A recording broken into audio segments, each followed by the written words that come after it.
What's up, everybody? Welcome back to the stream. It's Tuesday. We're getting tactical once again. And, yeah, we've got a little bit to talk about today. I figured, so to preface a little bit, we had a bunch of events occur over the course of the weekend. Larger events, like a couple 30 plus, a couple 80 plus or so level GTs, which is very exciting, and we'll certainly talk about those. One thing to take away, though, or I guess there's two things. The first one is that it's sort of a crapshoot whether or not they used the most updated set of rules, because the FAQ occurred last week, obviously, as you probably know. So many of the events didn't use the most updated set of rules, and some of them used like sort of a modified version where they would incorporate parts of them or where they would create their own FAQ. So the overarching event results are comprehensively a little bit funky to look at. So I think what we'll do today is actually take a look like we did a couple weeks ago at the sort of lists for the whole of the metagame. So instead of looking at just the top lists, I think what we're going to do is dive in and talk about individual faction lists, so we can take a look at how those have evolved since the first week of the edition. In addition as well, I guess I can give us a quick look at the top results. Part of the additional problem is that the results aren't that interesting currently. I think because of a lot of the events are... this is not loading for me here. Give me one sec, chat. Because a lot of the events didn't use the most recent update, a lot of them were kind of dominated by... Ooh, we got an actual accidental Age of Sigmar list peeking in there. A lot of them were dominated by... Genestealer Cult and Aeldari specifically. Now, Genestealer Cult, I think, with Aeldari being toned down, especially with their fate dice and points values changing, Genestealer Cults, I think, have pushed sort of to the top end of the meta. Definitely out of the gate, not entirely what I expected, but I think as the lists have been refined and the Neophyte combo, where Neophytes hit ridiculously hard and then die and respawn and potentially do it again, maybe not as efficiently once their characters are dead, but still threaten a ton of the table, is unstoppable by a lot of factions. Unstoppable. So as we can see, tons of Genestealer Cult, tons of Aeldari. A couple other factions got represented in here, but basically like 90% of it is either Genestealer Cult or Aeldari. So a little bit else, Imperial Knights in here and stuff like that, but not all that exciting. So I think what we're going to do is like I say, dive into Best Coast pairings and take a look at lists from other factions that are maybe not quite at that same top level, because not only are those not as interesting to talk about, but also they're also going to be kind of thrown into question just based on the rules that each event used specifically. Next week, I think we'll have a much better look at what the metagame looks like, so I think we're going to take a look at a little bit more interesting event results, but right now I think I would rather just talk about what's going on with the, with the rest of the game. What's my thought on the for the greater good rule? Is it complex or no? No, I think it's fine. That's the guidance ability. I think that's okay, for sure. Knights, I think with the points changes, Knights saw a little bit of a decrease, and a lot of places looks like have started to implement more heavily line of sight blocking terrain, which has reduced Knights significantly.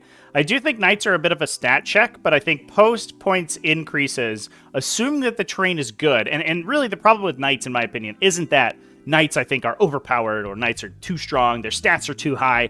I think the problem with Knights is that their power level depends entirely on the terrain that the event uses, and that's the issue with the towering keyword. It's not necessarily that, you can see everything on the table. or that everything can see you. It's that you don't, when you go to an event, if you haven't played on their terrain before, you don't know how powerful your army is. You have no idea. And actually, while people are sort of trickling in here, I did play an event this weekend, and I'll talk about my games really, really quickly. But I played on this terrain, so it's based on the USO layouts, the new layouts in the Leviathan Tournament Companion. But I did play against Imperial Knights, and none of this terrain was line of sight blocking. All of the ruins had windows in them. You can kind of see over here that they had windows, and none of them were tall enough to block Knights line of sight. I played against Knights twice in this event, and I can tell you it was a miserable experience. It was it was not super fun. And so Knights are just a crapshoot right now, which is really unfortunate for the faction. I would love for them to be more consistent, but you know, the powers that be have decided that true line of sight is how they want the faction to be played, so that's what it is. But anyway, I brought my 1,000 Suns to this event, and I can show you my whole army painted. I did post my photos on Twitter. There it is. My army was mostly unpainted last week, but I spent a ton of time this week putting paint on most of it. So it's all at least battle-ready quality. Not necessarily all the details done, but it's pretty close. We got Horus Magnus over here. This is a Mutilith Vortex Beast that I constructed from a bunch of different models in Blender. It's actually like a Tomb King Cavalry stand-in, and I gave it a big sort of Predator laser beam that was Thousand Suns themed, and then sort of constructed it a little like plinth to stand on, which is cool. And then obviously the Forge Fiend is all painted up. I love this guy. He painted up really nice. And then just I painted all the characters. Bunch of Infernal Masters and Ahriman.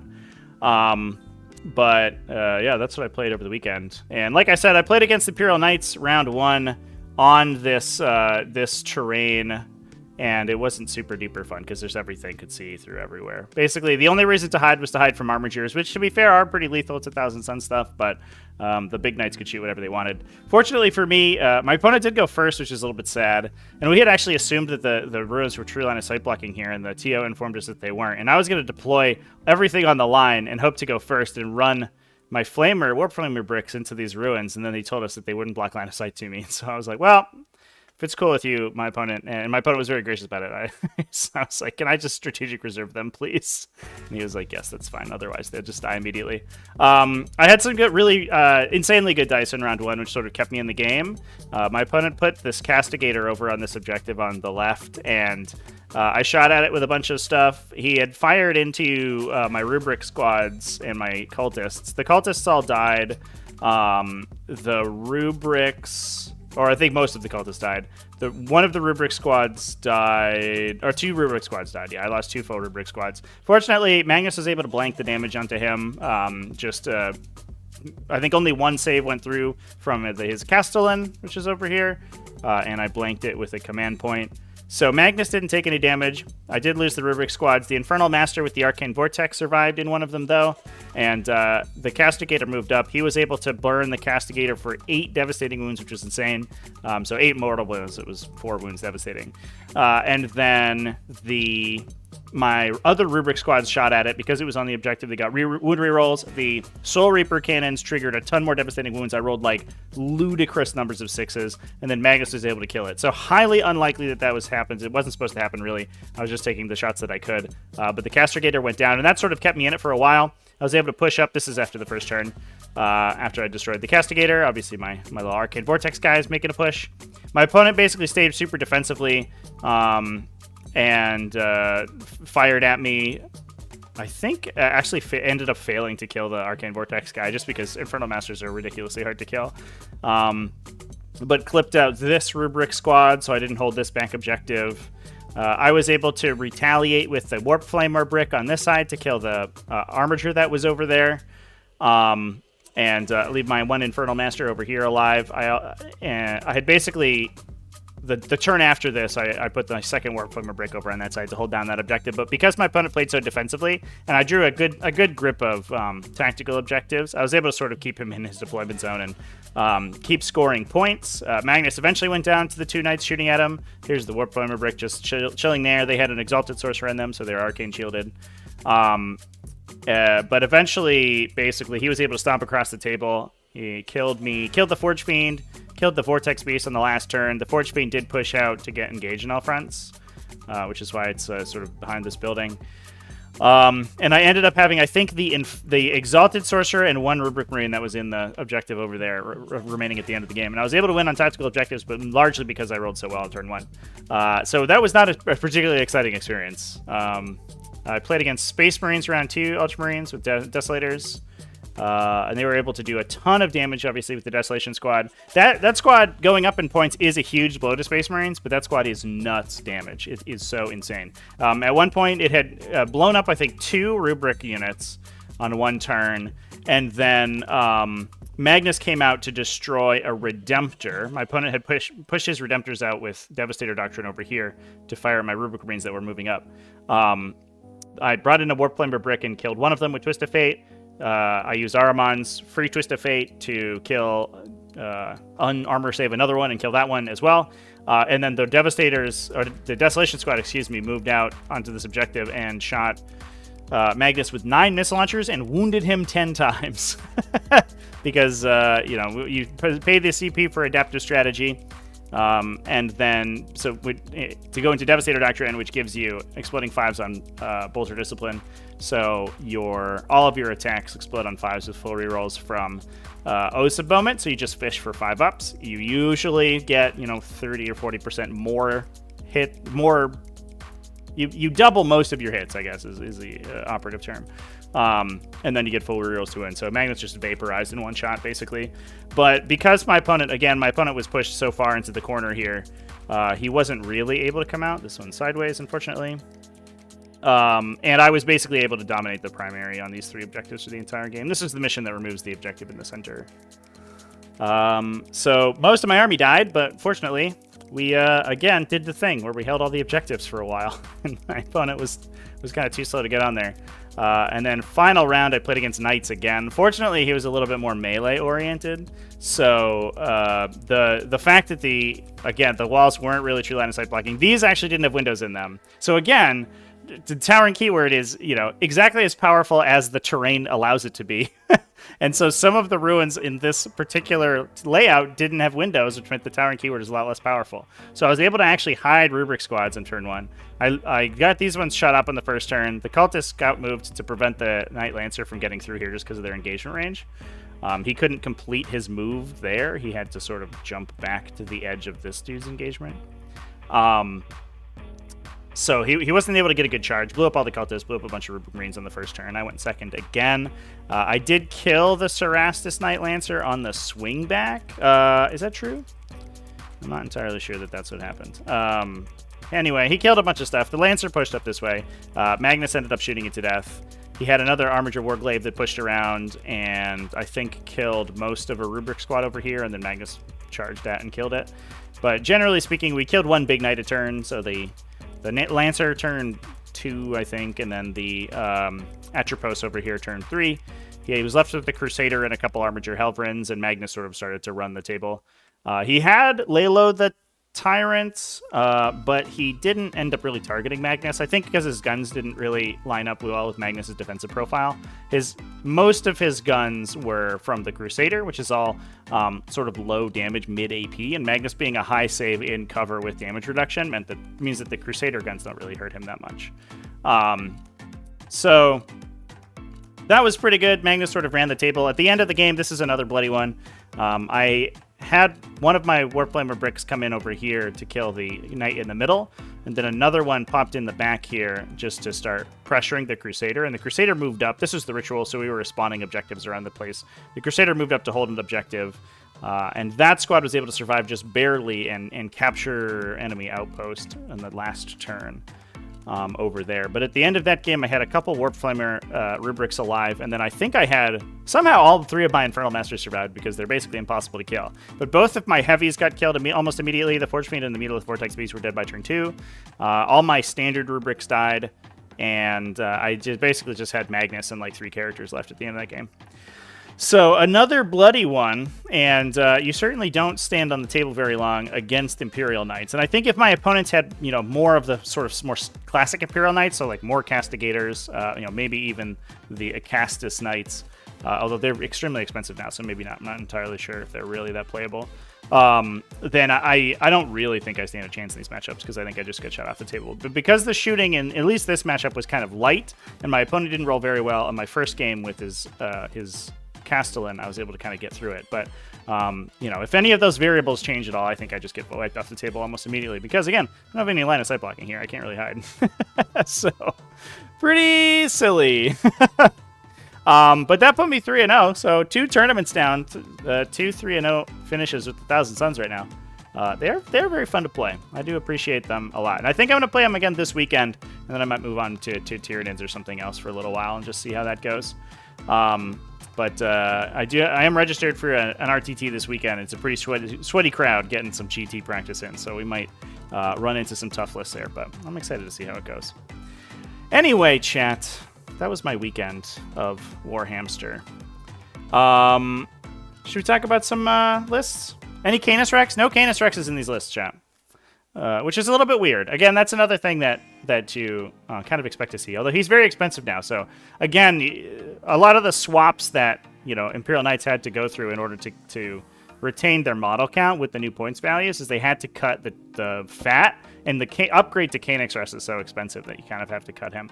He's also not very good at shooting randomly. I mean, his gun's okay, especially if you roll a bunch of 5-ups for sustained hits, but it's not like high volume really. And it's decent strength and decent damage, but it's a little bit random. So he's a little awkward to use, I think, sometimes. Anyway, chats. How do I think Guard and Orks are? I think they're right in the middle. I actually think Guard and Orks are probably in some of the healthiest positions that we could see. Like Astra Militarum, Orks, maybe to a lesser extent Tal, though their primary game's really bad. Like Chaos Space Marines, a lot of those factions are right in the center, and I think the middle sort of, I'd say maybe 10 factions. There's like 22 factions right and 21 factions right now. The middle 10 or so. There's like 5 that are at the bottom, which is like Death Guard, Adeptus Mechanicus, Adepta Sororitas, Leagues of Votann, those factions, and maybe even less so Death Guard. But those bottom factions have a they really struggle to compete. The top factions are super powerful. So like Eldar, I think still Knights, it's a little bit tougher, and to a lesser extent, I would say Necrons. Those factions are super hard to compete with for any of the middle factions, but I think everybody else in the center is actually really interesting, and it's a very dynamic game. So I would say that's kind of like those Guard and Orc level, that's the platonic ideal of where a faction should be. They can compete against the bigger stuff, although it's not easy. They have a solid game plan against the other stuff in the center, and I think that's where everybody wants to be, hopefully. Don't see Harlequinless anymore? Yeah, it's all Aeldari now. Poor Harlequins. So there were, the last time we went through all of the lists, all of the factions in the game, there were a couple factions that we didn't really find many examples for, and I think specifically Adepta Sororitas and Adeptus Mechanicus we didn't find many results for. So what I would like to do is start with those. Adepta Sororitas, it looks like is still having some trouble. We do have a 4-2 here from Battle Force Recon this past weekend, which looks like only a one-day event. Is this a full-size event? This looks small. Is this small? Yeah, this looks like incursion level. That's 400.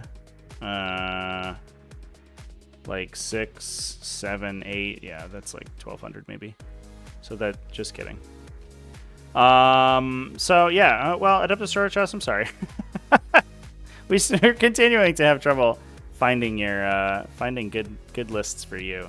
I wonder if any of these are, and unfortunately I can't edit my search here, but I wonder if any of these are listed as Adeptus Ministorum. Let's find out. Nope, just kidding. It was, yeah, it's only Adeptus Sororitas. Alright, well, that's unfortunate. So, let's take a look at what we do have. Paul Waters here. with the next one from Avalon's Avengers RTT. Can you guys see this one okay? Looks like everything shows up.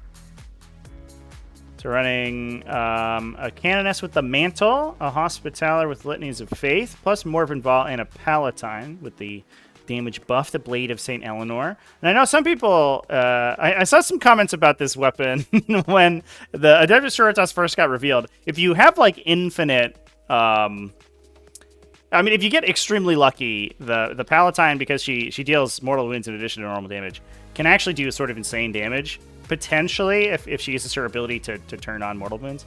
The problem is that it requires such an immense, like, spike of good dice in that situation, and I think unless you have the Triumph there, I don't think you can active Faith her more than once, so you can't really force it to happen. It's not super reliable, but she is good damage for a you know, pretty cheap character, which is all right. Looks like 3 Battle Sister squads just for some utility. I also wonder, like, some of these factions, and Battle Sister squads are maybe not a great example of these utility units, but some of these factions really, because you in 10th edition, you really need probably, I would say, 3 to 4 utility units is like kind of where you want to be. And that, by that I mean units that you don't feel bad about throwing out to their deaths. And Adeptus Sororitas kind of has a problem with that, in that their basic battle line units that are high OC are extremely expensive because you have to take 10 of them. You can have Crusaders, I guess, and some of the other cheaper sort of like auxiliary units, but I don't know if they generate miracle dice, so they probably don't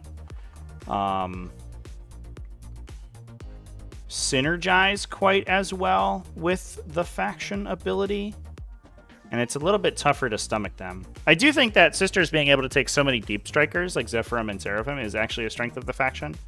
Let's see if we have those here. We have 20 Sacrosaunts, that's interesting, plus a two Dominion squads, a Paragon Warsuit squad for Morvenval to live inside, 1 Retributor, and Inquisitor Greyfax. Yeah, so we don't have any of the Seraphim and Zephyrim, and I do think the Seraphim and Zephyrim are actually very strong, just because of the fact that they can drop in and they can complete your tactical objectives. They can, you know, sort of hold side objectives that your opponent's not playing for. So Crusaders do actually have acts of faith, so they do work alongside the Miracle Dice mechanic. And you can take them in units of 2. So I think Crusaders are also probably the the unit that you throw out in the middle of nowhere. Can you also say DCAs too? Yeah.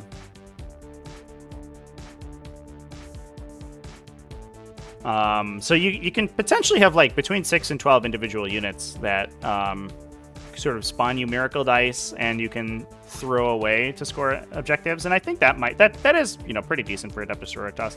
And then on top of that, like, Exorcist did get a bump in points, but they're still okay. The Paragon Warsuit unit is good if you strategic reserve it and maybe rapid ingress it alongside Morvenval, so they can come in and they have full rerolls with Meltas, and they can you know, actually have a good chance of converting pretty high damage. So there's a couple tools that you have with Adeptus Sororitas to use. This list unfortunately didn't use them, so that's probably why it is a losing record. But the faction's struggling. It's an uphill battle for sure, but I don't think it's sort of the end of the world.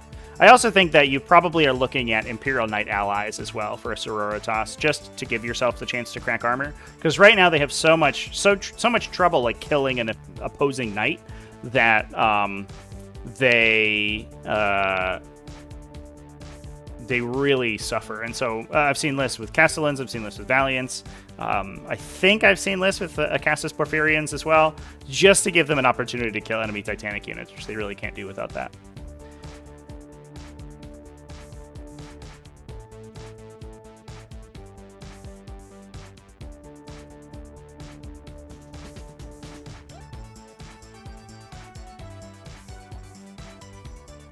Oh, if Sisters have immolators, they can split them. Yeah, that's fair.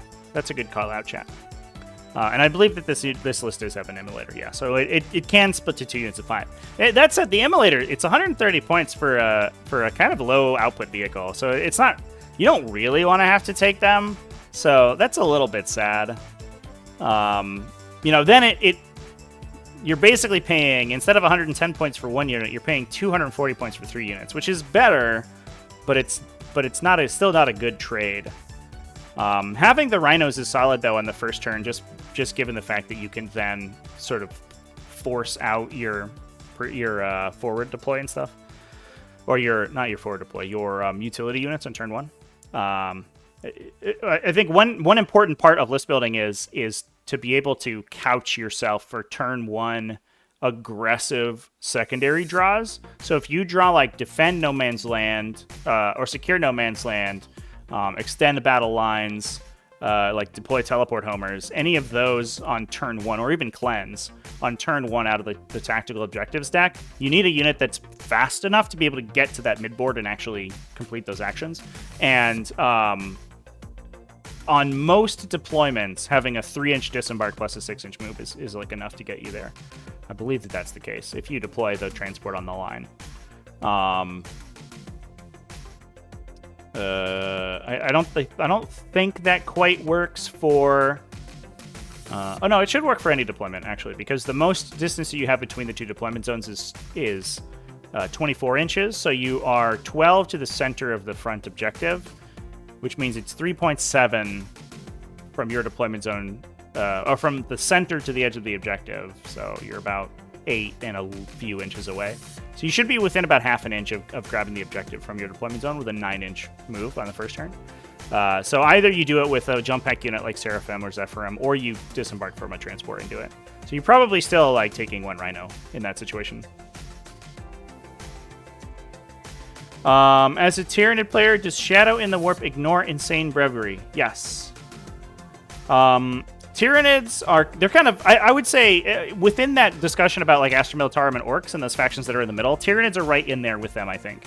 There have been some good Tyranid results. They're a little up in the air right now. Tyranids are kind of like maybe are slowly trending towards the upper side of the middle of the game. Some of the Tyranid, I don't know. not all the Tyranid players who are winning play all of the rules correctly, which is a little bit unfortunate. But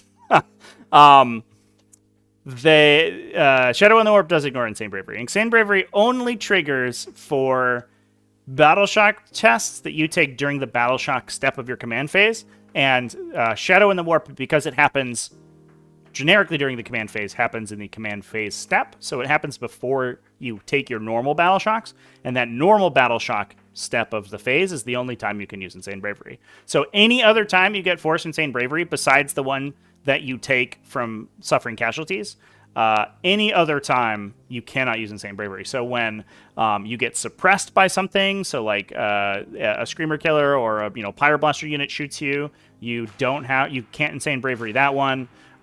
There's a lot of other factions that'll force Insane Bravery, that'll force Battle Shock outside. There's some that force Battle Shock on charges or during the fight phase. That you can't Insane Bravery those either. So it turns all of those off.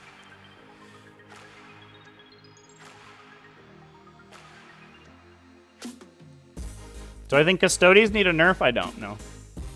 I don't think Custodes need a nerf. I think Custodes are at the top end of like sort of the middle of the road stuff. Like they're definitely one of the better factions in the game. They're probably top 8, definitely, maybe top 6.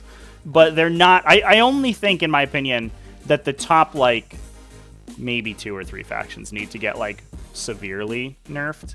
And I don't think Custodes are in there currently. We'll see what next week brings us, because it could be that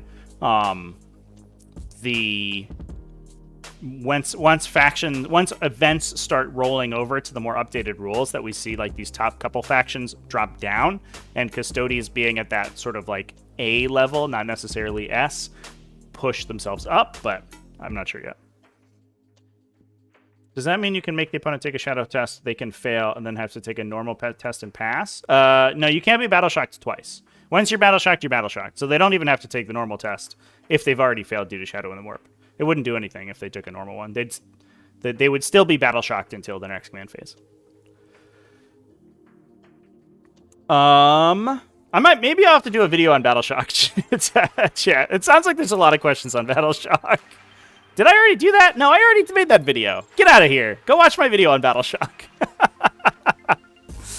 All right. let's move on. So the other faction that we didn't see represented very well was Adeptus Mechanicus. And fortunately for us, there were I saw some good Adeptus Mechanicus games over the weekend. Wargames Live had a great Adeptus Mechanicus game on it. On Sunday, I believe. That was from Warhound, so that was Ethan over here. And it looks like we have 1, 1, and 1. 1, 1, 1. Look at that. 2 82s. That is consistency at July YHP Alexandria. So let's take a look at this one.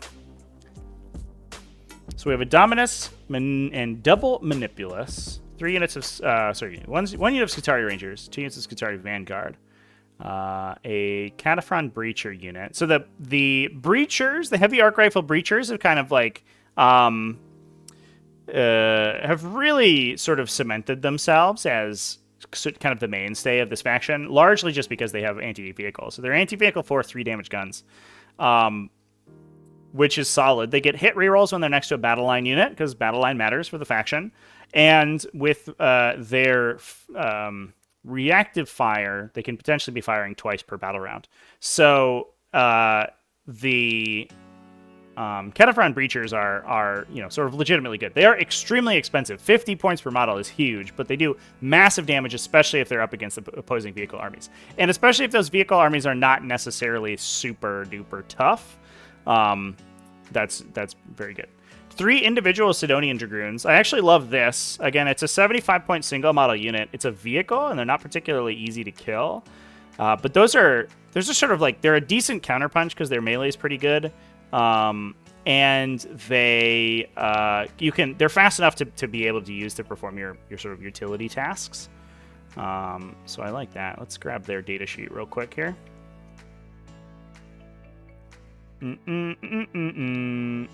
Okay, if I can find it. Jeez. All right, here we are. Yeah. So here's the Dragoon data sheet. Oh my God. All right. Takes a second to load it. Yeah, so it's a single move 10 vehicle. They're T7 with 7 wounds and a 3+ save. And again, this is 10th edition, so most of the time that's a 2+ save. And they can fall back and operate normally. So they have a anti-infantry 2+ sustained hit 2 lance weapon. So it's strength 7 AP 2 damage, wounds basically the entire game on 4s. Unfortunately, it only hits on 4s, but at least they have 4 attacks with it, so that's pretty solid.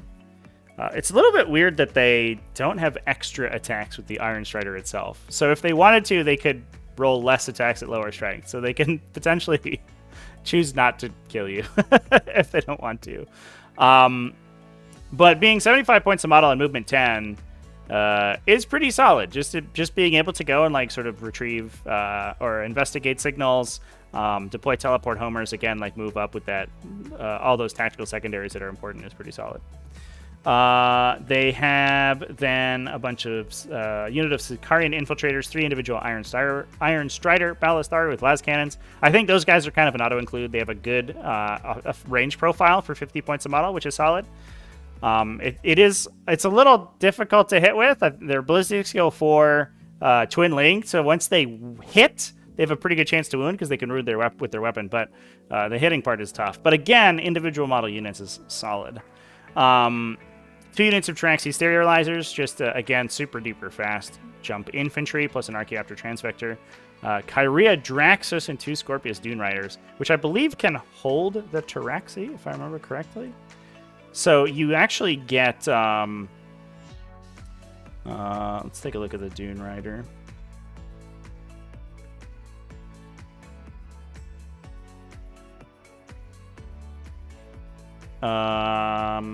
Oh, excuse me. No, they're jump pack infantry, so you can't hold them. So that's going to be for the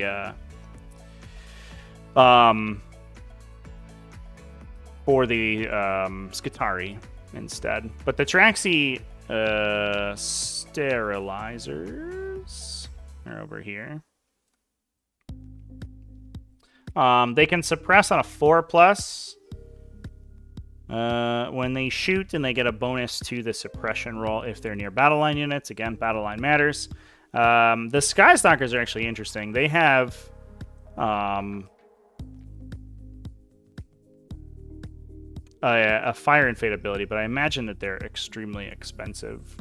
As a utility unit, that Fire and Fate's really good because they can score maneuver secondaries really easily. But just having a flamethrower, being good at Overwatch, is already pretty good. It's a D6. It's a normal flamethrower, basically. D6 strength 4, ignore cover. And then a 75-point unit that is fast enough and can deep strike is pretty solid. So it's basically the same thing that we just talked about with Adepta Sororitas with their deep strikers, the Seraphim, excuse me. Effectively the same style of unit. So that's all right. Basically, a lot of the damage output here is coming out of the Cataphront Breachers and sort of the individual Dragoons in the back. So it's a little bit light on damage, but other than that, it has a ton of utility units that they can use to score secondaries, which is good. We also have another one from TJX. This one's running Belisarius Call. A Cybernetica Datasmith with Excoriating Emanation. What does that do? Grants stealth to the unit that he joins. And he is a Datasmith, so he locks into a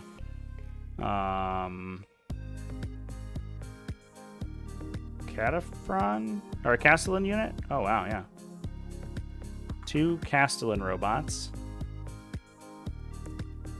So 2 units of Skitarii in this list. 1 Iron Strider Ballistari, the Castellan robots, the big Cataphront Breacher squad with arc rifles, and then Onager Dune Crawlers. So the Onager Dune Crawlers is another profile that's actually not too bad. I think if we were to point to one unit that's pretty decent, like ended up being kind of okay within the faction, it would probably be the Dune Crawler. You probably run them with neutron lasers. Yeah, that's what he has here. But they end up sort of they're able to move over terrain, which is okay. They can take either CP regen or smoke, which makes them a little bit tougher to kill. They're a 2+ save randomly at toughness 10, so they're basically a gladiator profile defensively for only 140 points. They're kind of like a gladiator lancer. They lose the built-in reroll, which is really unfortunate, but they do have a heavy profile, so at least they can get +1 to hit. So while their base ballistic skill 4, they can go to 3. And unfortunately, that doesn't stack with the heavy that you can grant them from Doctrina imperatives. So a little bit of anti-synergy within the faction, and this is kind of like the name of the game for these bottom-tier factions. They weren't really considered very well. But you can give it +1 AP when it's targeting enemies within their deployment zone. So this weapon can go to AP 5. So it basically punches through any armor save, even through cover if you have it, and then is a lance cannon profile. And for only 140 points, the Onager Dune Crawler is not too bad of a weapon. I wish it had like a built-in hit reroll or something, because the 4+ heavy to 3+ is a little bit awkward, but at least it can, with its defensive profile, can probably start out in the open. And unless your opponent has ridiculous shooting, they're not going to really trade up into them because their defensive profile is tough enough to take the hit.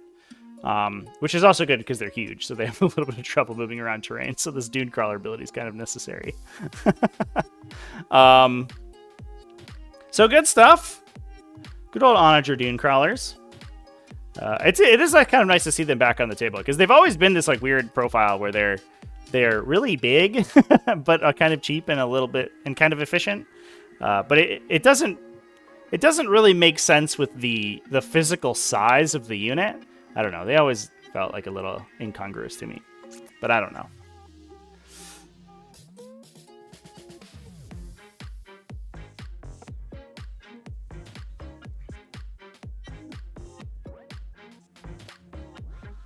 What do I think about every single GSC listed GTs? They're going X and 1 or XO. They seem pretty good. Yeah, I do think Genestealer Cult will tend to, because the faction is so technically difficult to play and has such a requirement to, has such a model requirement to play. I do think, first of all, post Eldar and Night Nerfs, I do think Genestealer Cult are the best faction in the game. I don't think it's even particularly close. But I also think that there's a little bit of selection bias in who picks up the faction, because a faction like Genestealer Cult that requires you to have like 200 models to play it. Not really. You probably play 100 or so. And requires you to be able to kind of like see the matrix in what you can do with, these deep strikes that you have to present to your opponent ahead of time. It will typically get picked up by the most enfranchised players. So not only do I think Genestealer Cults are probably one of the most powerful factions, or certainly the most powerful faction, but I also think that the players who tend to pick up factions like Genestealer Cult are the best players. So you're already kind of like selecting for the people who are already going to do well at the game, and they're then also playing the best faction. But I do think that Genestealer Cult do need a little bit of a tune down. It sounds like some people were telling me earlier that the last MetaWatch article said that they were going to go through an FAQ on end of July. So it may be we see some initial changes to them. I would like to see maybe the battle line auto respawn change, because I think that gets a little bit insane. There's some FAQs they could do to the Nexos too that will probably tone it down. Right now you can have like a Nexos in the back of the table, give free +1 to wound to like anyone on the table, and that's a little bit abusive. But we'll see how it goes. Do you see like the most costly faction to field? Yeah. Yeah, if you're not like 3D printing or proxying your models, Genestealer Cult might have the worst like dollar per point conversion in the whole game. Like a 40-point unit of acolytes costs you like $50 or something. It's nuts. They are wildly expensive. But I don't know, personally I don't really like the aesthetic either, so it's like a little bit it is what it is. It's whatever. I also wonder how much there is of a sort of a metagame skew as well. That Genestealer Cults skew so heavily to being infantry swarms, where you're bringing these 20 model bricks that just get decimated by blast, get decimated by like hefty anti-infantry. And everyone is building to kill knights, because if you hit knights and you don't have the anti-tank to kill them, like we were just looking at, you just die. And the only weapons that hit both are weapons with like variable profiles, so like zoanthropes, or weapons like high damage weapons that also tangentially have blast. So I don't know if I have like a grading, like battle cannons kind of, but they're not even that good against knights. So yeah, there are, I think, certainly counters to the Genestealer Cult style of game, but it's a little bit difficult to do that and beat knights at the same time, which I do think that is beneficial to Genestealer Cult. All right, let's move on. So the other faction that we had trouble finding was Death Guard. Let's see if we can find any good Death Guard, and then we'll kind of open it up to doing whatever. Where's Death Guard? Death Core. That's not what I want. Drukari. Where's Death Guard? Are they in Chaos Space Marines?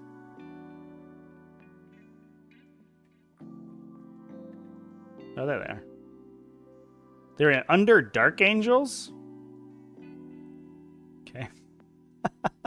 I guess that makes sense alphabetically. I think I glazed over that because I thought that was a that was a Dark Angel sub-faction. So we have a 3 and 2 and 2, 2 and 1 Death Guard event finishes here. So right in the center, right down the midline for Death Guard. I think that's pretty fair. Actually, they have a winning record over the course of the weekend. It's, where all the lists open right now. They have, this is 4 and 2, so this is 7 and 4. This is 8 and 8, so they're exactly 50-50 for the weekend. Way to go, Death Guard! We're doing it. We're average. Low sample size, though, to be fair. And I think a lot of these factions that are kind of like really, really, really bad, the players who play them are pretty invested in them. It's not like where you're playing, you're at the sort of the slightly higher tiers, and you're kind of above average, where I think that you end up getting a lot more players who are new or who just like play this as their off faction or whatever. They're like, well, I own Adeptus Mechanicus and I own Orks or something, and I'll just play Orks, and Orks are better than AdMech. I do think that the people who play factions like Death Guard and also Adeptus Mechanicus and stuff like that are very, very enfranchised in those factions.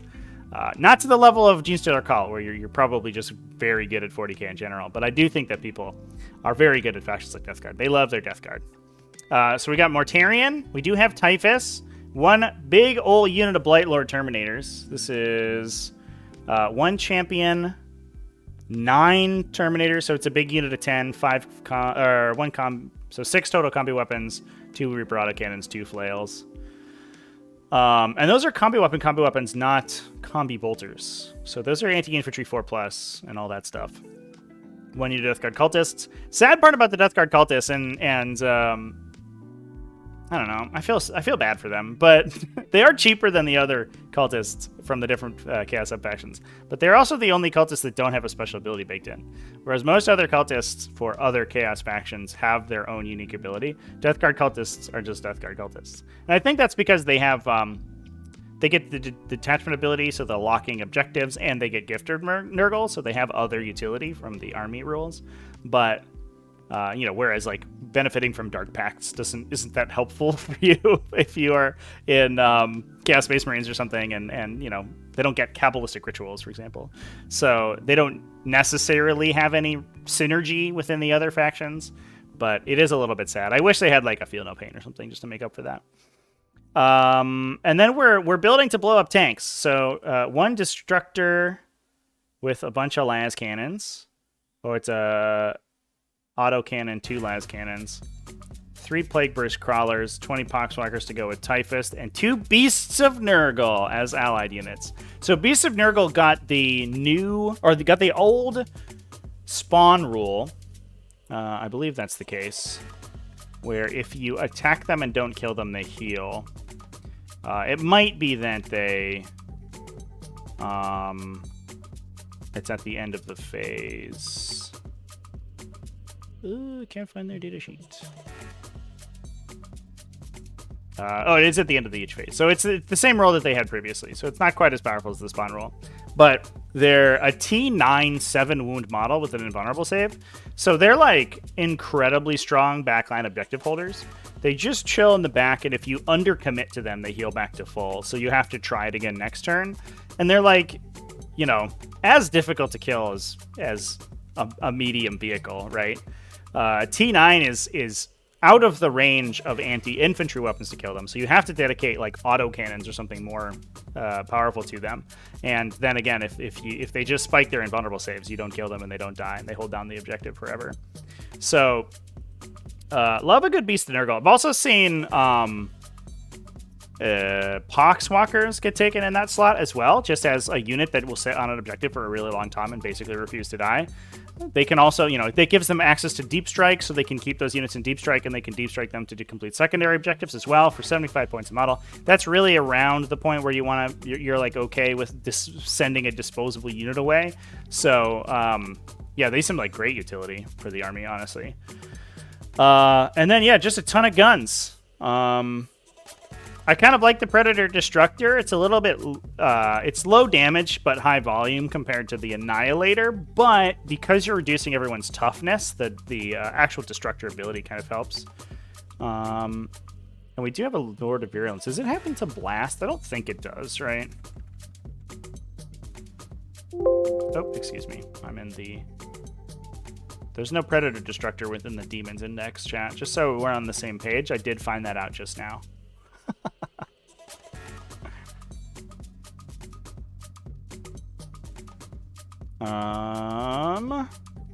No, it doesn't blast. It rapid fires, but it does get +1 AP against infantry, so that's good. Got him. So yeah, pretty good stuff. I like this list. No Mephitic Glide Haulers, which makes me sad, but I guess that makes sense. We can take a look at the other one. This was from the GT. We have a couple from RTTs we can take a quick peek at as well. This one's running Terminator Sorcerers. These guys are borked currently. We talked about this recently, I think in a couple of weeks ago, but They have a psychic ability that targets an enemy unit, but then doesn't do anything with the target. So you have to have a target for the ability, but it doesn't actually apply anything to the target. It's just the first clause of the ability. So like in order for it to be used, you have to have an eligible enemy. But it's only ever useful in the fight phase. So the only situation in which it matters is if you're engaging a unit through a wall and you don't have line of sight to them. Then they can't use their menace or damage ability, which is bizarre. I think that it's supposed to reduce the damage of the target enemy unit, but that's not what it does currently. Lord of Arrogance, Mortarion, seeing a little bit of a pattern there with these guys, plus Typhus, and the 20 Poxwalkers. Yep, they're there. 20 Poxwalkers with Typhus, 2 units of 10 Poxwalkers with, just for some handy-dandy utility use. 2 units of 5 Death Shroud Terminators, 2 Plague Burst Crawlers, and a Rhino, and 15 Plague Marines. So we have 10 Plague Marines and a Rhino with a Tallyman, probably. And then the Terminator Sorcerer and the Lord of Virulence both have their own Death Shroud Terminator squads that they can join into. Typhus has his unit of Poxwalkers. And then we have another 2 units of Poxwalkers and 5 Plague Marines just to sit in the back and do actions and stuff. Seems pretty good.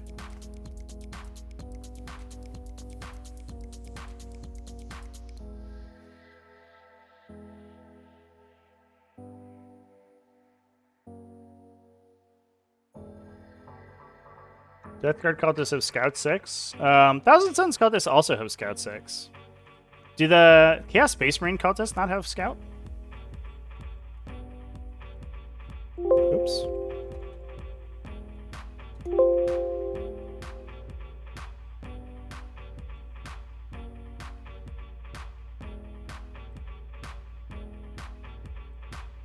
There's so many cultists in the Chaos Space Marine Index, I can't find them. Oh, here it is, Cultist Mob. Oh, they don't. Interesting. I guess it would probably be a little powerful for them to have objectives secured plus Scout. So they could lock in objectives out of your deployment zone top of 1 if they were close enough to your deployment. Yeah, actually they could do that on almost anybody if you went first. So I get that's probably a balancing issue more than anything. Do accursed cultists don't Scout, do they? Oh man, accursed is used everywhere in this stupid. Oh, because all the weapons are accursed. Fuck.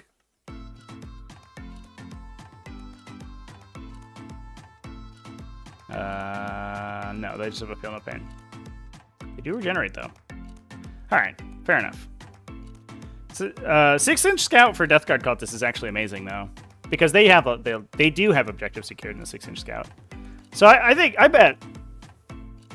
think that's probably better than we give them credit for, because the combination of those two abilities is super nuts. If you go first with the Death Guard Cultists and they just walk 12 inches, or they walk, if it's a close deployment, so it's like swoop and clear, I guess.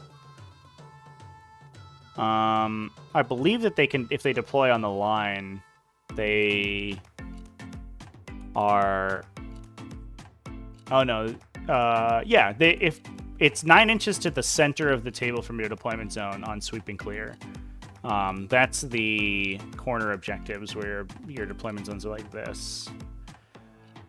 And so this distance is 9, so the objective is 9 inches away and has a 3-inch aura. So you're like 3/4 of an inch inside the objective if you deploy in the line and then scout forward 6 inches. So then you lock in the middle objective and then you just walk back. And that forces your opponent to put something in the middle of the table. All right. I'll buy it. Death Guard Cultists, you're all right. You're no Thousand Suns Cultists where you generate CP for yourself, but that's pretty good. We can't all be Thousand Suns.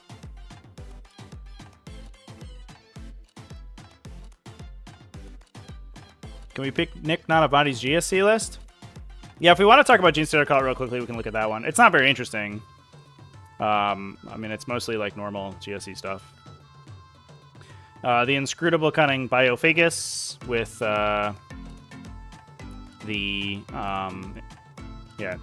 to stand inside an aberrant unit, I imagine. Yep, there it is, inside the aberrant unit. 2 Clamavis, 2 Nexos, 2 Primus. So you're going to stick the Nexos and the Primus onto the Acolyte units.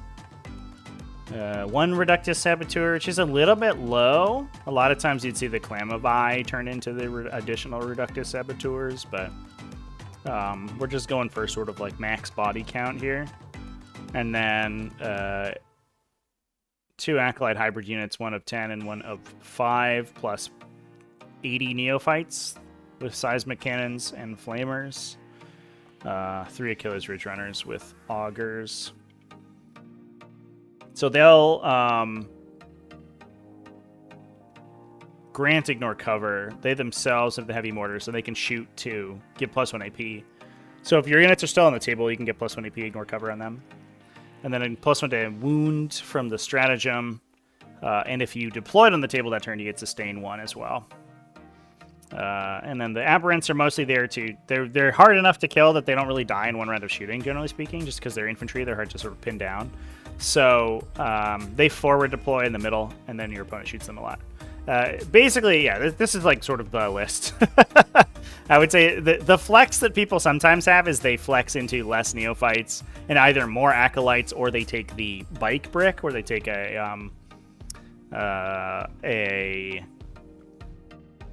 what's the word? The Jackal Alphas alongside a big unit of Jackals, because they can inflict mortal wounds 2 to 3 times per turn to something. And they also scout move and push super far, so they basically, alongside them and the aberrants, you can like ring your opponent's deployment zone with them. But Nick just went for more Neophytes to respawn and shoot harder, so you know, it's a Genestealer Cult list. And part of the reason that I think talking about these top factions is not super as exciting as talking about the middle stuff, and probably why we're going to be focusing on the middle stuff, at least until next week, is that most of these factions are solved at this point. It's the factions that don't see as much kind of coverage that aren't necessarily at that level, whereas I think you would probably be hard-pressed to find a Genestealer Cult list that's not like within 300 points at this one. But that's what I'll say about Genestealer Cult. We talked about Death Guard. What do we want to talk about next, chat? Tyranids? Yeah, so we've done Sororita. We're starting at the bottom. So we've done Sisters, we've done AdMech, we've done Death Guard, and we can talk about. And I guess we just talked about Genestealer Cult. I have not done Tyranids or Chaos Knights, so I could do either one of those. GT visited casually, low participation, and GSC and Necron dominance. Yeah, I think people are a little bit low on GTs right now. GTs are I think, having a little bit of an attendance issue. Necrons, Votann, Chaos Knights, Tau again. Nids. I can't put all the factions in a poll, chat. The polls only take, I think, 5 entries, so I can't put all of them in a poll. We'd be sitting here for like 2 or 3 minutes, which would be annoying.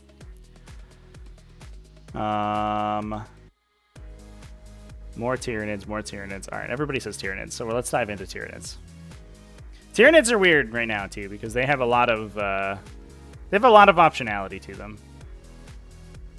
I think the ability to sort of be like free and clear on secondaries kind of means that you can do basically whatever you want. So let's look at some Tyranids, chats. Let's look at the bigger events first. TGX, Warhammer 40k. Over here, Lucas Badgery from Team Sweden. The 1 Hive Tyrant's kind of a lock-in. That guy's sort of super duper good. Gives you 2 uses on the stratagem, or gives you just 1 free stratagem every turn if you want to. The comparison between him and Swarmlord is unfortunate, a little bit unfortunate for Swarmlord, because Swarmlord grants you a command point every turn, which is great, but and having a Vect effect is super good too. But he's so expensive that you don't want to take both of them together. So that's a little bit unfortunate. Alien Cunning's an interesting pick here. How redeploy abilities work right now, this is the redeploy enhancement. How redeploy abilities work right now is sort of up to the event that you're playing in, because because it's unclear whether redeploys are meant to take place before or after the roll to go first. And if they take place before they're all to go first, they are not useful at all. If they take place after, they're very powerful, obviously. And given that this is the most expensive enhancement in Tyranids, it's probably likely that it's supposed to happen after the roll to go first. But it's basically like it's basically a 50-50 chance, depending on the event that you go to, how they're going to rule it.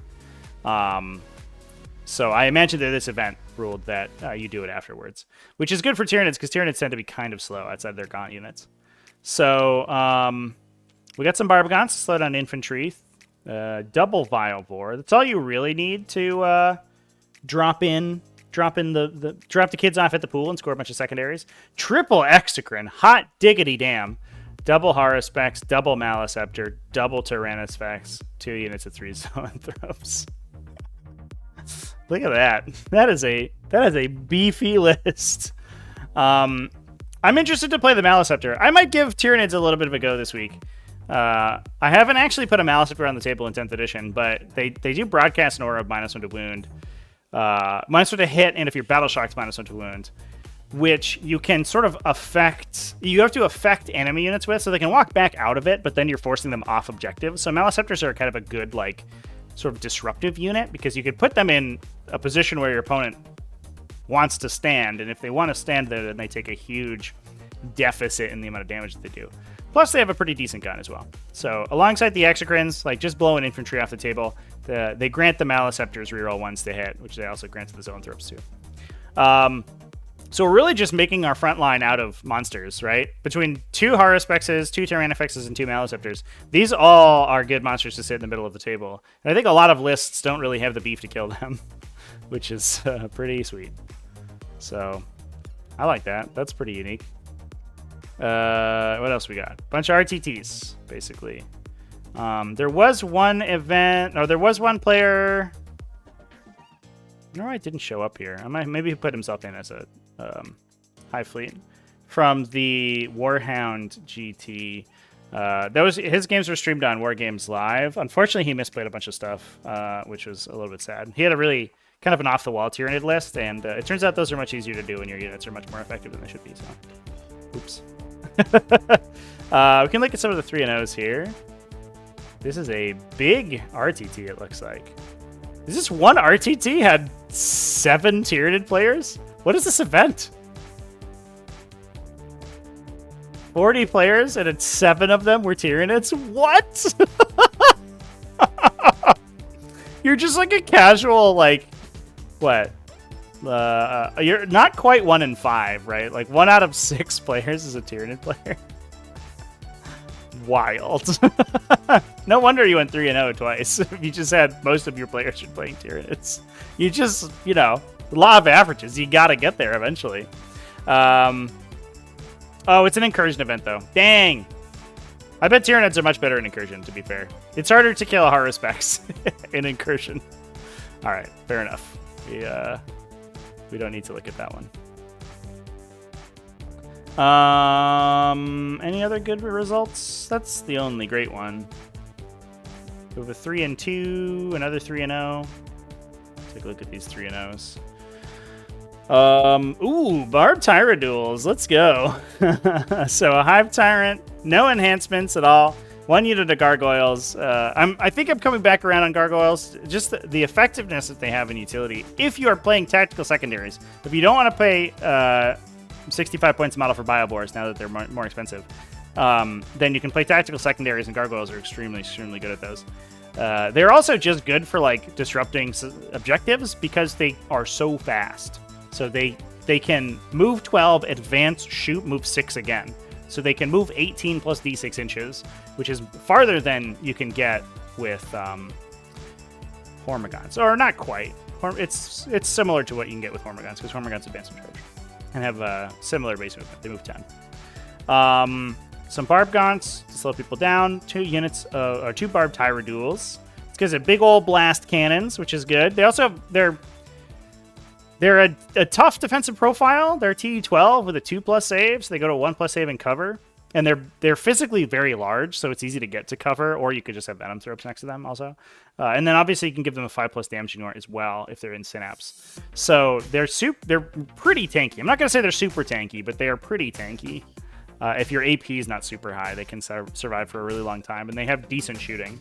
Especially when you start triggering lethal or sustained hits on them, it's really good. We have an Exocrine to give them rerolls. 1 Horror Specs, 1 Maleceptor, 1 Pyrovore. Big old Trigon. Love the Trigon. There's the Venom Throps to give them all cover, and a Tyrannofex. Yeah, I don't know. Pretty straightforward. So expensive in those Barbed Hierodules, though. Oh my god. This list feels so light on the ground, right? It's like the 2 Hierodules, the Exocrine, the Haruspex. So it's 2 Hierodules and like 1, 2, 3 monsters on the field, one deep striking. And that's the entire list, essentially. The rest is support. But that's because the Hierodules are very, very expensive. Fair enough, though. I mean, if they're good, they're good. Yeah. And then one more we can look at. Whoa! This is the opposite direction. We've swung full circle. So we have a Death Leaper and a Parasite of Mortrex as the only characters. A Parasite has Synaptic Linchpin, so he gets the extended range, right, on his Synapse. Which is necessary because we have 1 billion Hormigons. 6 units of 20 Hormigons, 120 Friendos, 2 units of Termagants. Sorry, 4 units of Termagants. So 40 little guys in the back, 1 unit of Barb Gaunts, 2 Biovores, 2 units of Neurogons, and 3 units of Tyranid Warriors. What? I guess you are really hurting for Synapse in this list, so you're just taking whatever you can to help shore that up. So we have in total, right, 120, 150, or 160 plus double Neurogant. So 182 Gaunts on the table. Plus 3 units of Tyranid Warriors, Vine Iron Sleepers for like turn 1 aggression. Venom Throps to give them all stealth.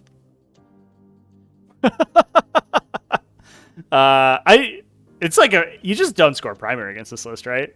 I appreciate this is basically doing the same thing that Genestealer Cults is doing, right? It's like if all of your opponents are building for anti-tank, they're going to like, all right, I'm going to blow up a knight as often as I can. I'm going to blow up so many knights. Every knight's going to blow up. And this Tyranid player just goes like, all right, you want to shoot a Predator Annihilator at my Hormigons and kill 3 of them? Go for it, my guy. You've done 21 points of damage. You feel good about yourself? This list is nuts. How long do you think it takes to move? That's a great question. I hope he has movement trays, because my god, the back pain on this man has got to be excruciating. You could not pay me real money to play this list. I'll give you names, please. I would faint by round 2 for sure. I do wonder actually how long it takes to play this list, because I wonder if a lot of it just stands in like behind ruins all game. I don't think you full aggro with this, because then you just lose all your Hormigons and you're left with your garbage ass little dudes. But the Hormigons threat so far that if they can move up into the middle of the table and take sort of mid-board position, then they're out of line of sight if there's ruins or something there, and they can threaten kind of into your backline because their threat range is so far.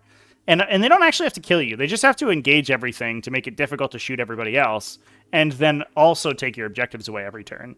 And, I mean, if you've got the Biovores, if your opponent can't answer the Biovores, right, and they don't want to screen against you, the answer to Biovores is good screening. If your opponent has, like, infiltrators, or they just have, like, a ton of utility units, and they just blanket their side of the table with screening, anti-deep strike stuff, then the Biovores don't do anything because they can't drop Spore Mines in your territory. But in doing that, you just feed all those units to Hormigons against this list. So it's difficult to prevent the Biovores from doing something. And if the Biovores can operate however they want, then the Tyranid player doesn't have to worry about secondaries, right? Because the 2 Biovores score him 8 secondary points a turn.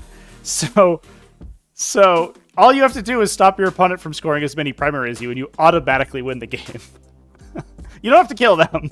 You just have to have enough Hormigons to stop them from winning on primary. And if you can knock them off scoring, I don't know, 2 to 3 turns, then you probably won. So I definitely understand the game plan. I think occasionally you're going to hit the one dude who's bringing like the rapid fire battle cannon knight who just kills 40 Hormagaunts in one turn. But I guess maybe not rapid fire battle cannon, but like you'll hit Desolators or something and they'll kill 2 units every turn. And you just hope for the best. But that is a classy list right there, chat.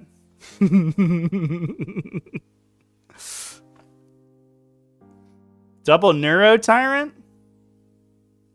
The thing I worry about Neuro Tyrants is their speed, though. Because they're not particularly... They're easy to kill, right? Because your opponent's just going to... Like, you can't really attach them to a unit. Maybe you can attach them to Neurogons, but... maybe you attach them to Tyrant Guard, but I don't think Tyrant Guard are worth the points. So... And then you just have this, like, kind of slow idiot who has to go around walls. I wish they were infantry. Or you could attach them to Zoanthropes, because that's a unit that's actually not going to die in one shot. And so you have to kind of move them out in the open. Your opponent just like takes shots at them or whatever. I don't know. People are making the Hive Tyrant work. I think if you can make the Hive Tyrant work, you can make the Neuro Tyrant work. It just feels a little bit sad to me. Desolators would blow them all up. But Desolators also just got their points cost increased by like 40%. So maybe you just don't see them. Maybe you just dodge. You just dodge the Desolators. Also... speaking from experience, Desolators blow up a lot of stuff, and Desolators are worth every one of the points you spend on them. That unit, all told, is about 450 points, and it will probably kill 1,000 points of your opponent's army. But the question is whether it will kill 1,000 points of your opponent's army before you lose the game. And the answer is maybe not. Because, if you kill 40 Hormagaunts, the other 40 Hormagaunts, or 20 Hormagaunts or anything, right, knock you down to 0 primary. You kill those 40 Hormagaunts. The next set of 40 Hormagaunts runs up and knocks you down to 0 primary again, and also physically prevents your units from moving, right? Then eventually you get sort of like you get out of your deployment zone by round 3, but at that point it doesn't matter. The Tyranid player is up like 45 on primary. So you have to be able to answer this sort of fast. And especially if you have the CP to spend on like the Adrenal Surge on multiple units within engagement, Hormagaunts are actually sort of lethal. If they get the 5+ lethal hits or sustained hits, they can just force enough saves to run people that they'll kill them. I don't know if it's a great plan, but it's a plan.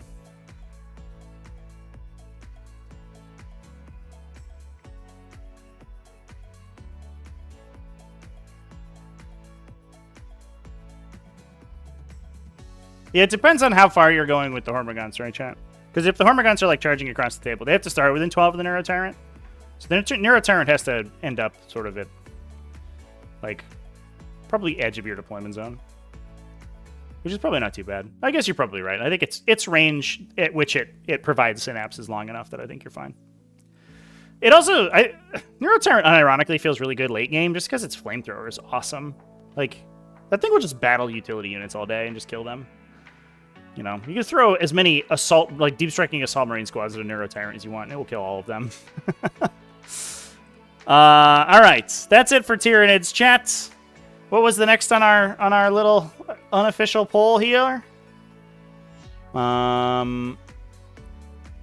a Necrons, we got a Votann, we got a Chaos Knights, Tau again. Another Votann. Let's just go on Tau. We'll keep on the TD theme. We'll do Xenos.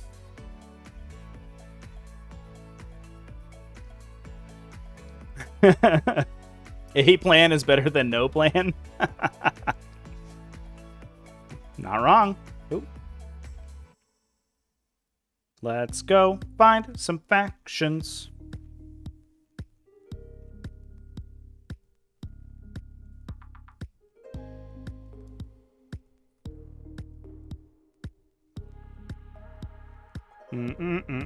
Oh, Tau, what happened to you this week? Holy crap.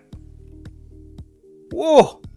Oh, Tau Empire, no. I wonder if anybody input themselves as Tau Sept. Because that happens quite a lot. Oh, man. Tau doing significantly worse than Death Guard this week. No one in as Tau Sept. Oh, boy. Anybody has Farsight? No. Tau, oh no. Not like this. Oh, what have I done?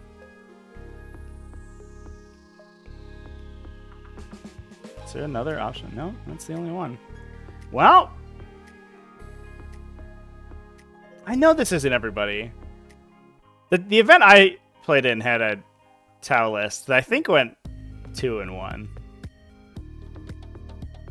I bet I could find it.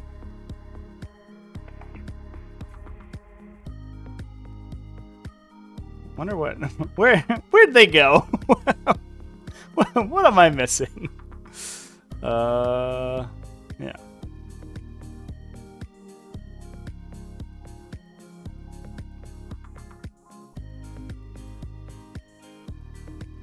All right, we're definitely missing some lists here.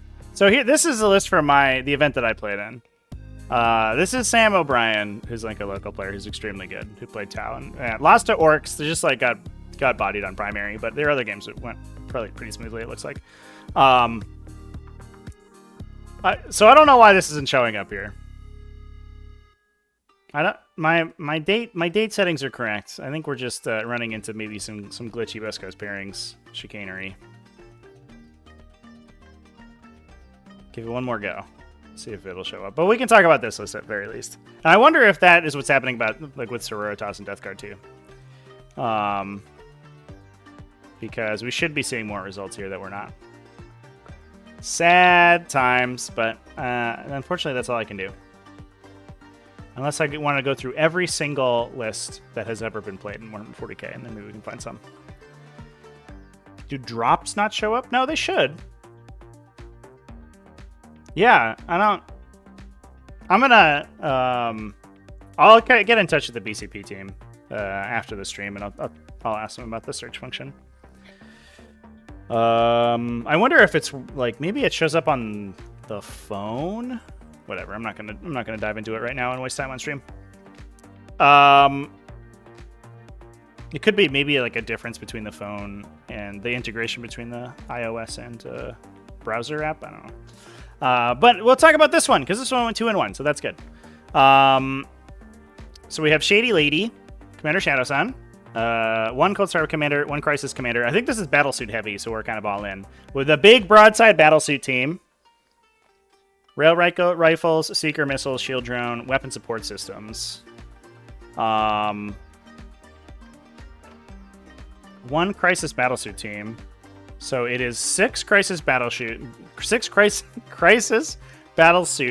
with Shield Generators and Shield Drones. Oh, Inky's here. Inky. You want to come say hi to chat? Oh, she was just sitting in the sun. She is warm.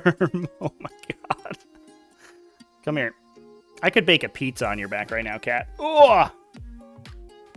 Here she is. Chat. Say hello to Katie. Inky. Want to say hi to everybody? No, not really. You just want to hang out? All right. She might sit my arm for a bit here. You gonna sit down?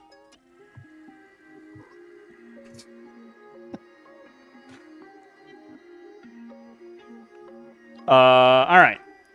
So, 2 big, huge Crisis Battlesuit bricks. Is this right? How many points are Crisis Battlesuits?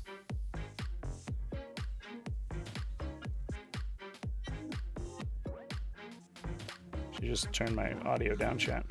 There it goes. I thought they were I thought they were 65 points a model. This must be 3 Crisis Battlesuit teams. Or units of 3 Crisis Battlesuits. This does not... This says 6. But they're equipped for 3. This must be 3, right, chat? There's no way that this is 6 models. Yeah, I think that's just an error in the 40k app export. That's maybe worth like a bug report or something. Because it says 5 + 1 there, but it should be 2 + 1. Ripperonis.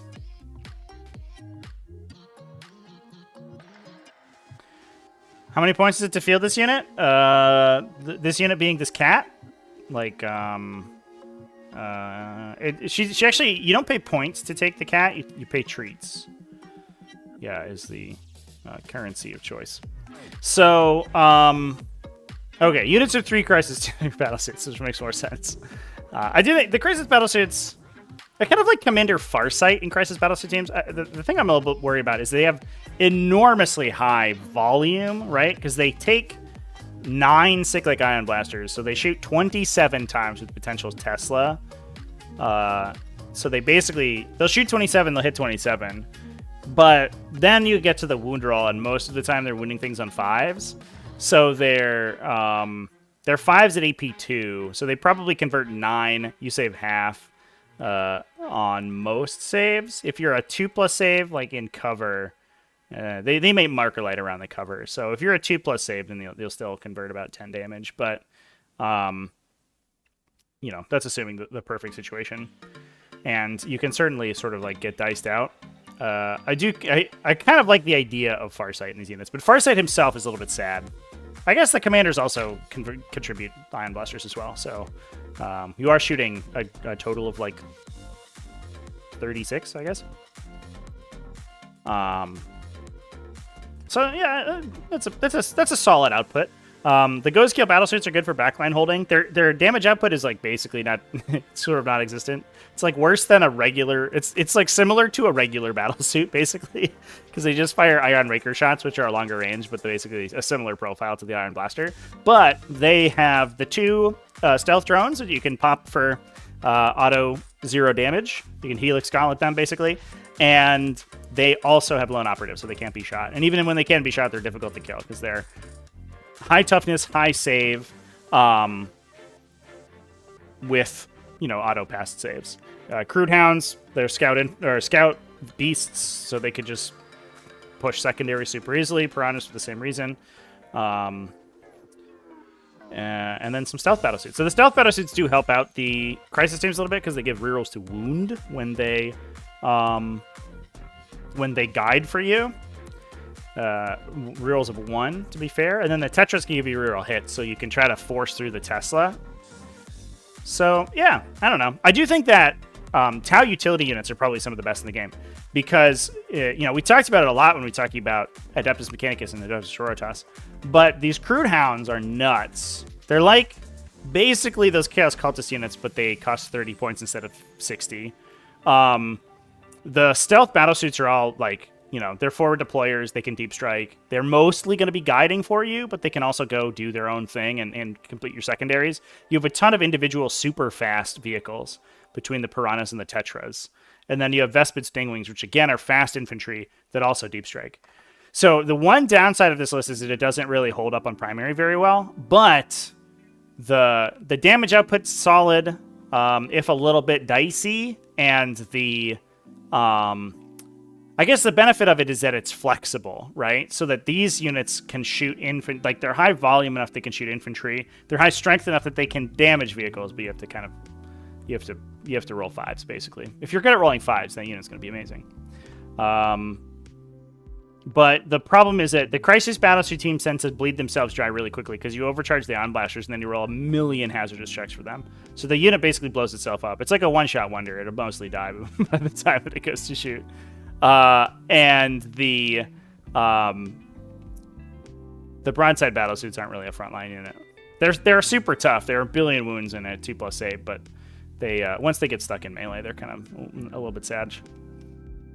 So I think the downside there is that you basically you're all about sweeping your opponent off the board. You're not really about holding the territory, which is a little bit tough.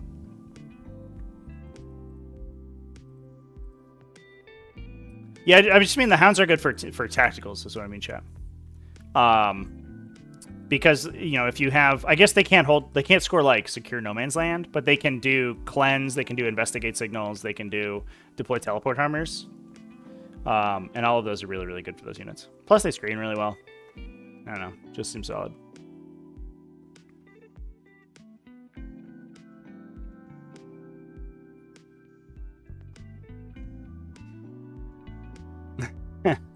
James, cat only likes to eat and sleep on your bed when you're not in it. Oh, let me tell you, that is not the case for this cat.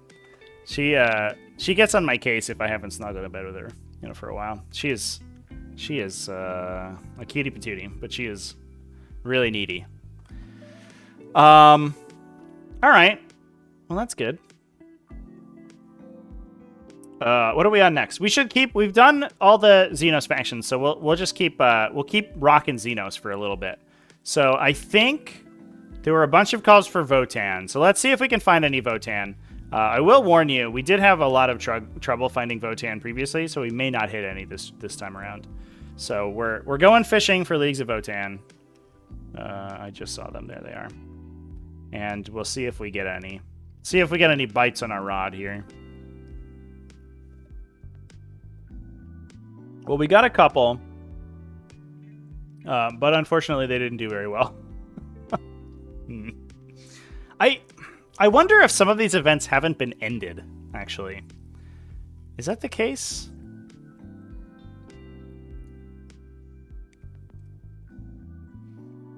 Oh, I think that's why we're having issues here, chat. I think the event has to, the TO has to go in and manually end the event for the list to show up in the list search. And that hasn't been done. I don't think you find them. And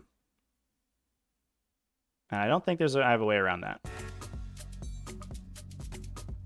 Maybe if I extend the end date farther.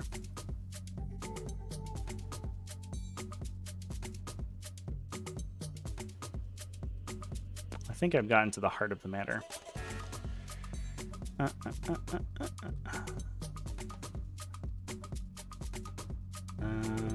doesn't seem like it did very much.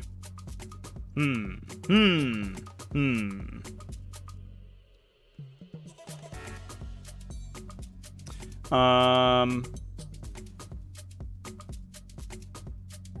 gonna try something here. What if we just did a list search not specifying a faction, and we just manually search Votann? that might give us a hit here, so we don't have to sweep through the dregs, unfortunately. We're doing it live. Oh no, I put in a faction. What am I doing?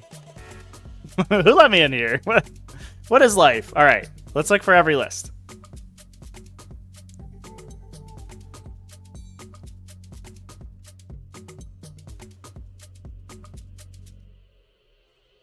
Oh, it only pulled up lists that didn't have a faction. Ah, curses. That's unfortunate. All right, well, we're kind of stuck here, chat. Unfortunately. We could look at individual event results, right?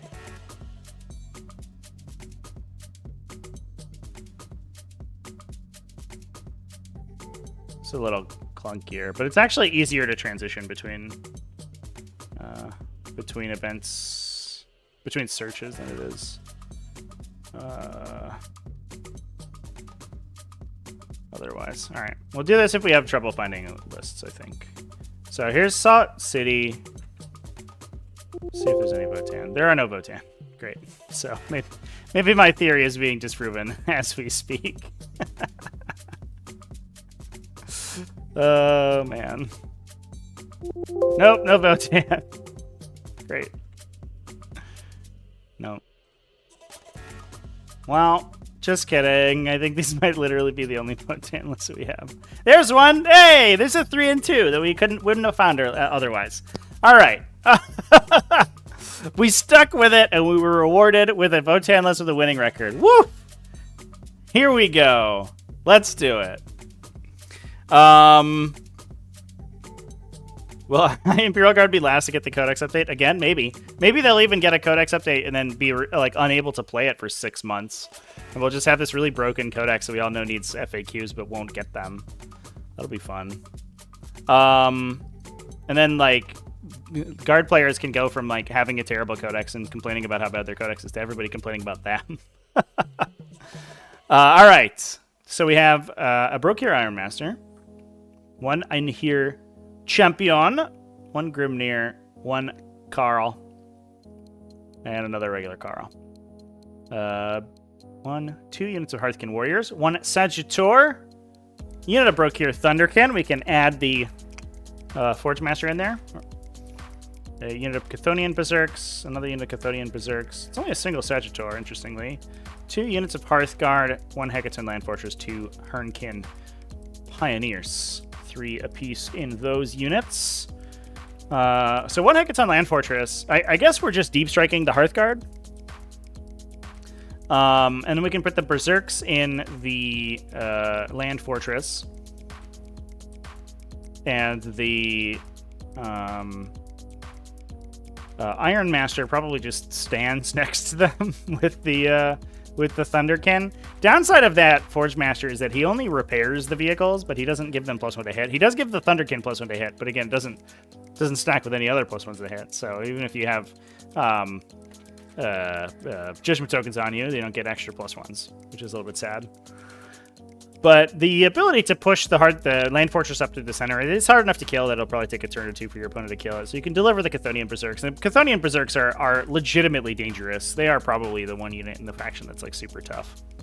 Especially because they get all of the Judgment token benefits in melee once they're engaged in there. And then the Arnhir Hearthguard are expensive like utility units, but they can push out the sides and force your opponent to screen and stuff. And kind of do reaction. Necrons, please. Hell Folded yeah. hands. We'll hit up Necrons immediately after this. Thank you for the super chat, Robin. I appreciate you. There were a couple of good Necron results, if I remember correctly. Hernkin Pioneers, these seem pretty solid. 105 points. They still scout, right?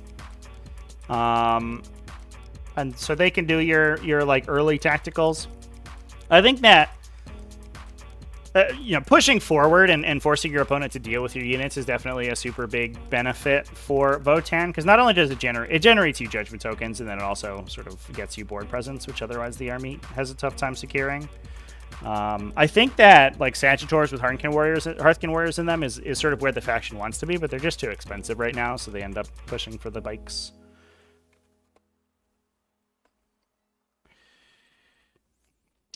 Kitty's yelling at me right now. Yeah, so they're a 9-inch scout unit with ignore cover, and they can push. They can go into strategic reserve by being on battlefield edges. So they could actually,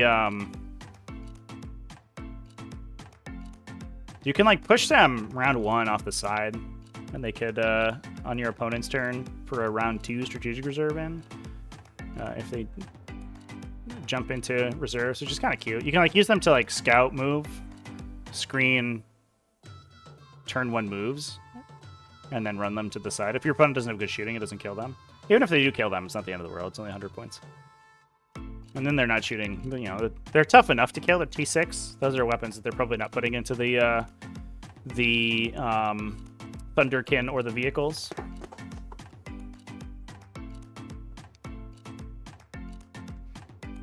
Yeah. So we can actually look at DGI for some Necron lists.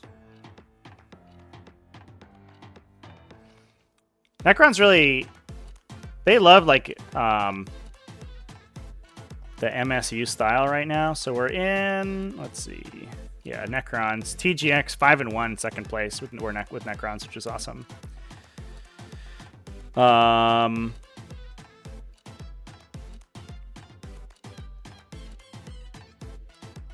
Triple Hexmark Destroyers. Let's go. Get all those free Overwatches. Overwatches for days. Overwatches for 100 years. Overwatches. Imhotep the Stormlord to give you command points so you can get the reactive reanimation over and over and over again. 1 Overlord, 2 Technomancers, Transcendent Catan with Sempiternal Weave. This guy's so expensive, but he's functionally impossible to kill. It almost doesn't matter what you shoot at him. He's not going to die. Absolutely nuts model, Transcendent Catan. And largely, his output is okay against infantry, but it's not amazing. But largely because he has an assault weapon, so he can advance and fire his weapon. And every time he advances, he deep strikes. So he's just incredibly reactive to secure tactical objectives. So if you have investigate signals, for example, he can declare an advance back to the table corner, and then because he has an assault weapon, he can advance and perform actions. So he can then immediately investigate signals where he's standing. So the Transcendent Catan is oh my god, I'm on my facecam chat. What have I done? All right, here we go. Here's the list. I was just everybody's staring at my stupid face for like 5 minutes. So the Transcendent Catan is it's good as just sort of a to hold space, but then also it's so flexible that it's also good at scoring your tacticals, which is super important. 1 Canoptek Reanimator, 3 units of Crypto Thralls. Hot diggity damn. Yeah, I think the combination of these 2 units is really sort of where a lot of the power of at least the Necron bricks comes from. Their utility units are good enough on their own, but the big bricks is really the combination of Crypto Thralls sort of being impossible to kill, and then reanimating thanks to the Reanimator giving you additional D3 on reanimation rolls. 1 unit of Canoptek Scarab Swarms, 1 unit of Flayed Ones, 3 units of 2 Locust Heavy Destroyers, 2 Lichguard units, and 1 Tomb Blades unit. These guys scout, so they're also super useful at doing those turn 1 secondaries, which is good. And then the Lichguard are where the Crypto Thralls go. I guess their 30 unit of Crypto Thralls is just because they're 40 points.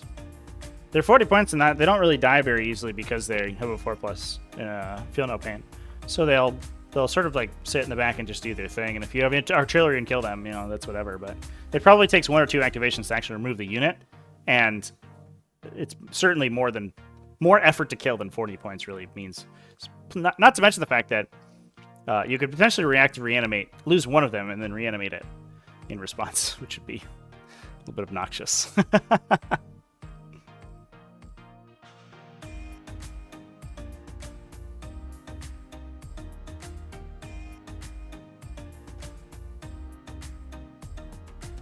All right. What are we doing next?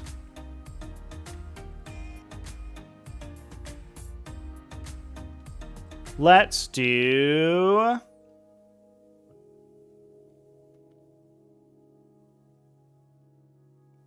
Are we through basically all of the Xenos factions? I think we are, right?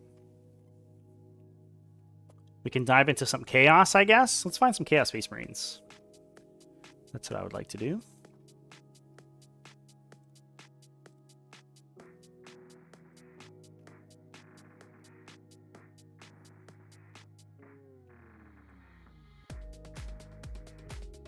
Chaos Space Marines is a little bit tougher because a lot of people put in their sub-faction instead of the normal faction. So we have a 3 and 2, a 4 and 2, 2 4 and 2s from TGX. Hell yeah. Let's go Chaos Space Marines. So I think the no more drop pod is the name of the list. Sorry, Chaos Space Marines, for losing all your Forge World options. I appreciate it. Oh, we didn't do Orks. Of course. We'll have to do Orks. All right. We'll look at this one, and then we'll do Orks in a sec. So, let's see. We have a Chaos Lord, Master of Possession, a Warpsmith with Items each. This guy's the sort of the classic build. I think you just take this guy in every list that doesn't have Abaddon in it. You probably take the Eye of Tzeentch Warpsmith because he can generate you command points when you perform Dark Pacts, and he has Lone Operative, so he can just sort of sit in the back and be difficult to remove. 1 Cultist Mob. So these guys they have Objective Secure built in, but they do not pregame move, which is important to note. I guess they could probably go in the Rhino, right? 1 Predator Destructor, 1 unit of Chosen. The double Forge Fiends. The Forge Fiends are super important for these guys. I think we've talked about the combo earlier, but with Mark of Chaos Undivided, they can grant, for a CP, they give them full rerolls to hit and wound. And then the Chaos Space Marine Forge Fiend itself can give itself Devastating Wounds and Hazardous. And so with the 2 Hades autocannons and the Ectoplasma, it shoots 14-ish times. And you can reroll everything to try to get sustained hits into Devastating Wounds, which is pretty nuts. Here's the cat back. Just standing there awkwardly, wanting to get wanting to have a little snuggle. We do have Mark of Nurgle on 2 Forge Fiends, so one of them gets the Undivided strat every round. That thing averages, because the autocannon, because it's all multi-damage shooting, it averages probably between 10 to 14 mortals. If you reroll everything well, and obviously it can spike really hard by rolling a bunch of 6s. The Nurgle Forge Fiends can become unshootable too, so they can sort of win shootouts. A bunch of obliterators. Yeah, so mostly just the big gun line. 8 obliterators total. And then a bunch of Nurglings and utility units. Blue Scribes and the Changeling are super good because they're individual lone operative characters that can deep strike. So they basically they're kind of like Imperial Assassins in that they're very maneuverable, they're very mobile because they can show up wherever they want, and they're hard to get rid of if you don't have the tools. And they're very good at secondaries. The Nurglings mostly just sort of do stuff on turn 1. They are OC0, so they have a tough time holding down objectives, but they can do actions and stuff, which is fine. But otherwise, it's mostly a big gun line. And I think this is really where, especially now that the Lord of Skulls is more expensive, this is really where Chaos Space Marines are going to be. But Dark Pacts synergize so well with powerful ranged attacks that that's kind of where the faction lives.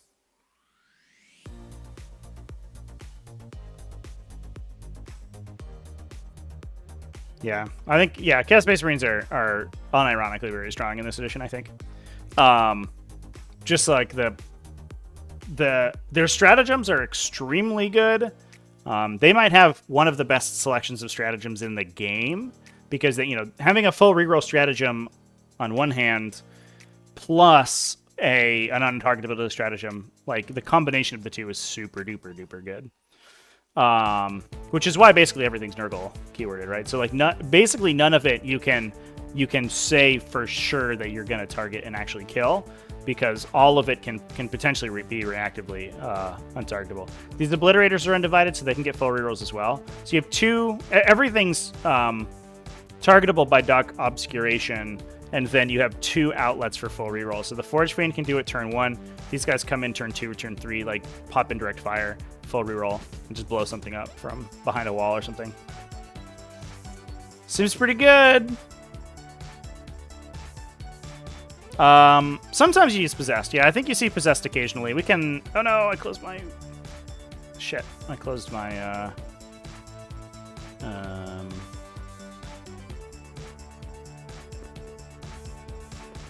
Search. Nah, dang. It goes away.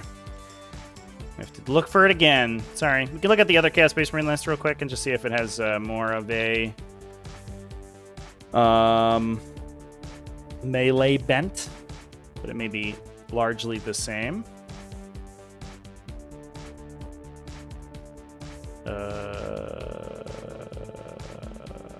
Yeah, so this is the one that we just looked at. Yeah, this one's a little bit different. Yeah, this is a little bit more kind of all-rounded. So this is another 4 and 2. We have Abaddon, Big Abby making his appearance, plus Cypher, again a lone operative, so he can stand on an objective forever. He's pretty good at killing one-wounders, just a ton of pistol shots. He's awkward. He has the reactive fire ability, so if you shoot somebody near him, he can shoot you. So he can fire a bunch of times. Big Terminator squad for Abaddon to go in. This has all the chaos marks, so it basically just goes ham with the stratagems, gets all the stratagems. Unit of Havocs with the Nurgle mark. 1 unit of Obliterators is undivided, so it gets the full rerolls on these guys. And there's the 2 possessed squads. So these guys, if I remember correctly, they get devastating when they perform a Dark Pact, right? So they just have sort of nutso damage output in melee. Pop open their data sheet real quick.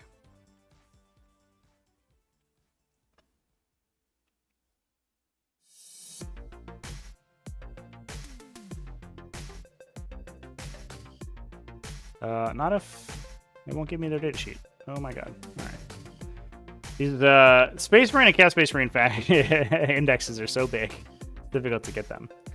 Yeah, so when they make a Dark Pact, they get devastating wounds. Importantly, they don't have to pass the Dark Pact, they just have to make it. So regardless of whether or not they take the damage from it, they're fine. And then 4 attacks a model, so they get 20 for the whole unit, for the unit of 5. Gives them a pretty good proc on devastating wounds to roll 6s. For 2 mortal wounds apiece. So their base profile is not very good, but but once they start triggering devastating, it's pretty solid. And then they have Mark of Slanesh. So they're going to get sustain 1 on a 5+. So they'll swing 20 times hit. They had 2+.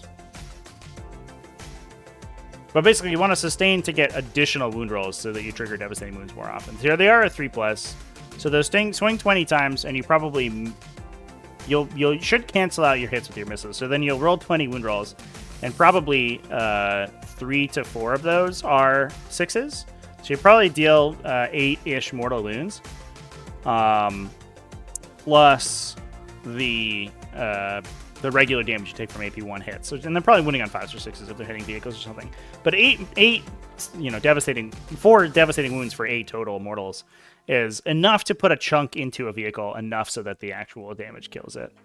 And for 145 points, that's a pretty good. That's a pretty good conversion.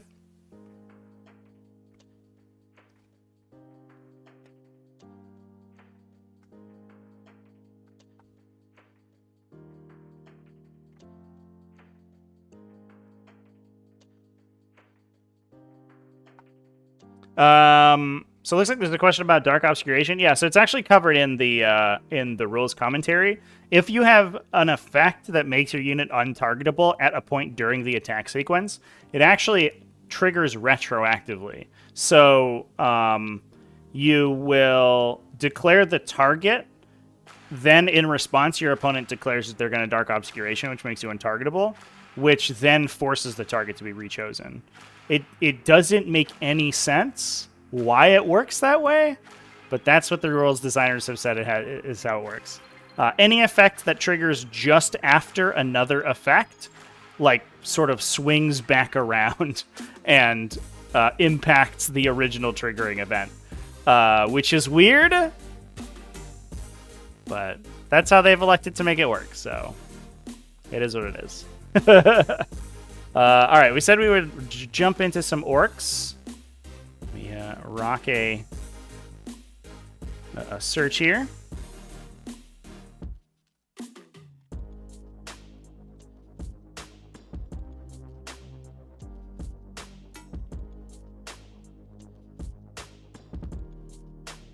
Orcs had a pretty okay weekend, if I remember correctly. I have to find them, though.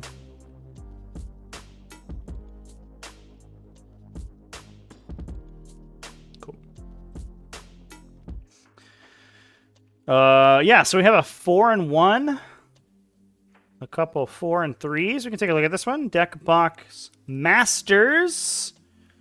This one had Gaskell Thraka in it. We actually haven't seen him played too often, so that's exciting. Yeah, I agree, chat. It seems like it should grant stealth against the attack that you targeted, and then an untargetability in the future, but that is in fact not how it works. And that's actually the case for any of the untargetability stratagem. So it also works on Genestealer Cults, for example. They have an almost identical stratagem, and it makes them untargetable. So those effects are ridiculously strong. Any of the stratagems that like give you lone operative, so good, insane.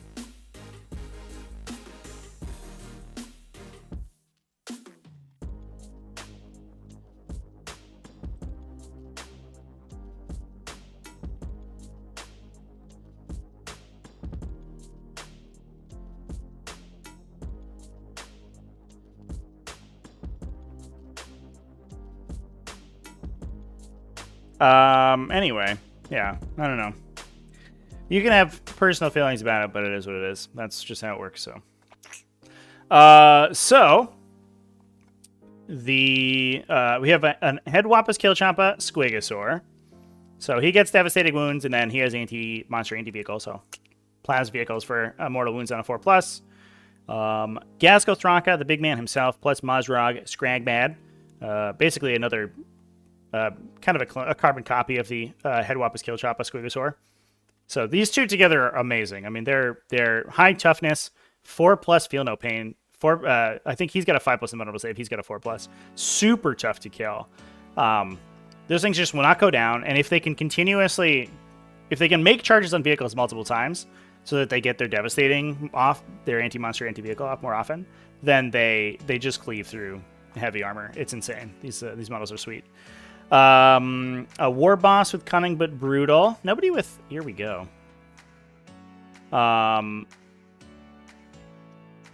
2 beast snagaboys. 1 truck. 1 unit of Gretchen for the CP regen. A big unit of Killicans. Let's go! Look at these Killicans, chat. Woohoo! 2 units of 6 Killicans with rocket launches. Yeah, 50 points, you get a rocket launcher that hits on 4s and probably ignores cover and maybe shoots you. If you can kind of gauge it a little bit where you keep the nearest thing to them, you make like Gretchen or the truck or something. So when they shoot, there's a 2 on a 2+, they gain ignore cover. On a 1, they shoot the nearest thing for mortal wounds. So you can make it so the nearest thing is something you don't really care about. But yeah, they're also not too bad in melee, and they're kind of difficult to kill for 50 points. So Orks have a lot of these like tiny vehicles that are actually pretty efficient. So Killicans are a good example of that. Pretty solid, and then a big unit of knobs, probably to stand inside the truck and then charge. We don't have a WA banner for them, which is a little bit sad. So we only get 1 turn of WA, but I think for the most part, you basically just need WA when the characters and the infantry get stuck in, because a lot of your army is like wrapped up in these vehicles.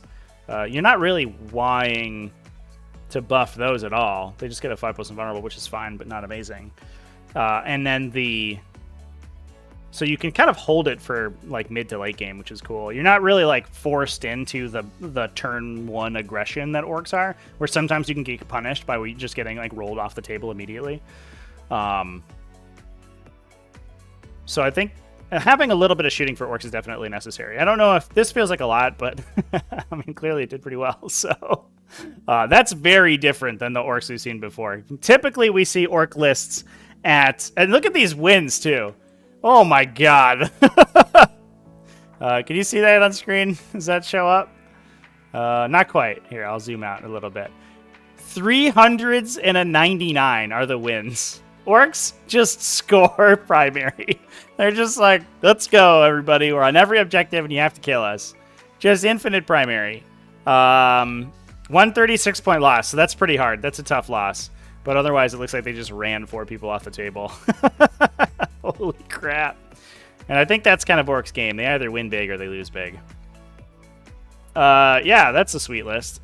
So a lot of times we see like infinite trucks. So you see 5 or 6 trucks and full of boys and characters in them. But this one's a lot more vehicle and monster focus, which is a lot more, well, in my opinion, it's a little bit cooler. A little bit less, you know, one size fits all, I guess.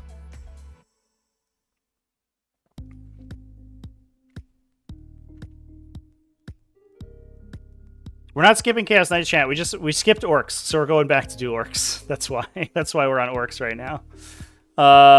So here's another one. Wrote this list while manhandling a twink. All right, fair enough. Good to know. I appreciate that knowledge.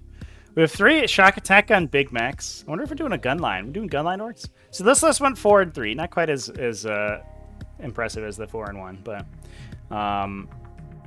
and it still has the Headwhoppers, Killer Choppa, Beast Boss, Captain Bazruk, plus Mazgrag Bad, plus Gazgal Thraka, and then just a billion Big Macs. 1 unit of Flash Kits, 2 units of Gretchen, Mega Knobs, 3 units of Mech Guns. So the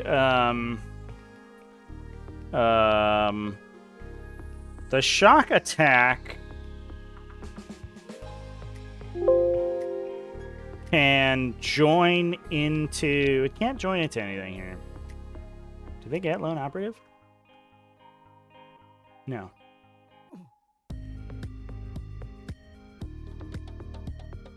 Oh, excuse me. It can. I was looking at the regular Mac or the custom force field.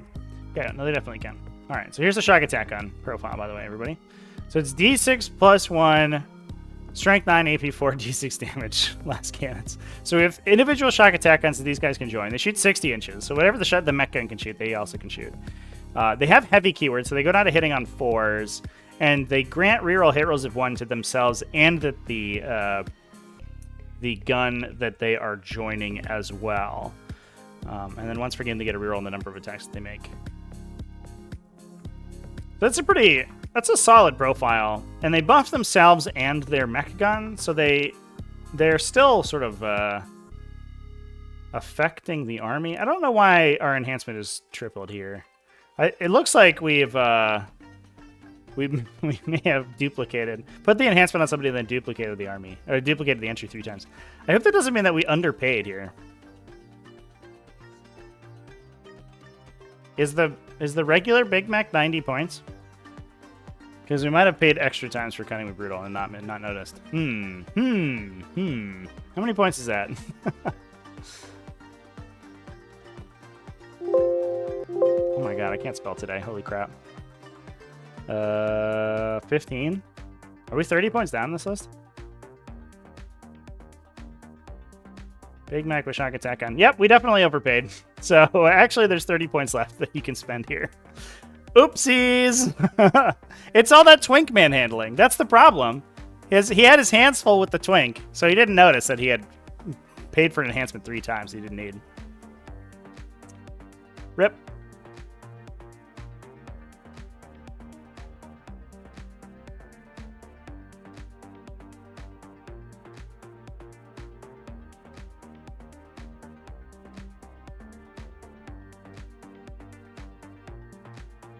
Well, this is a cool list.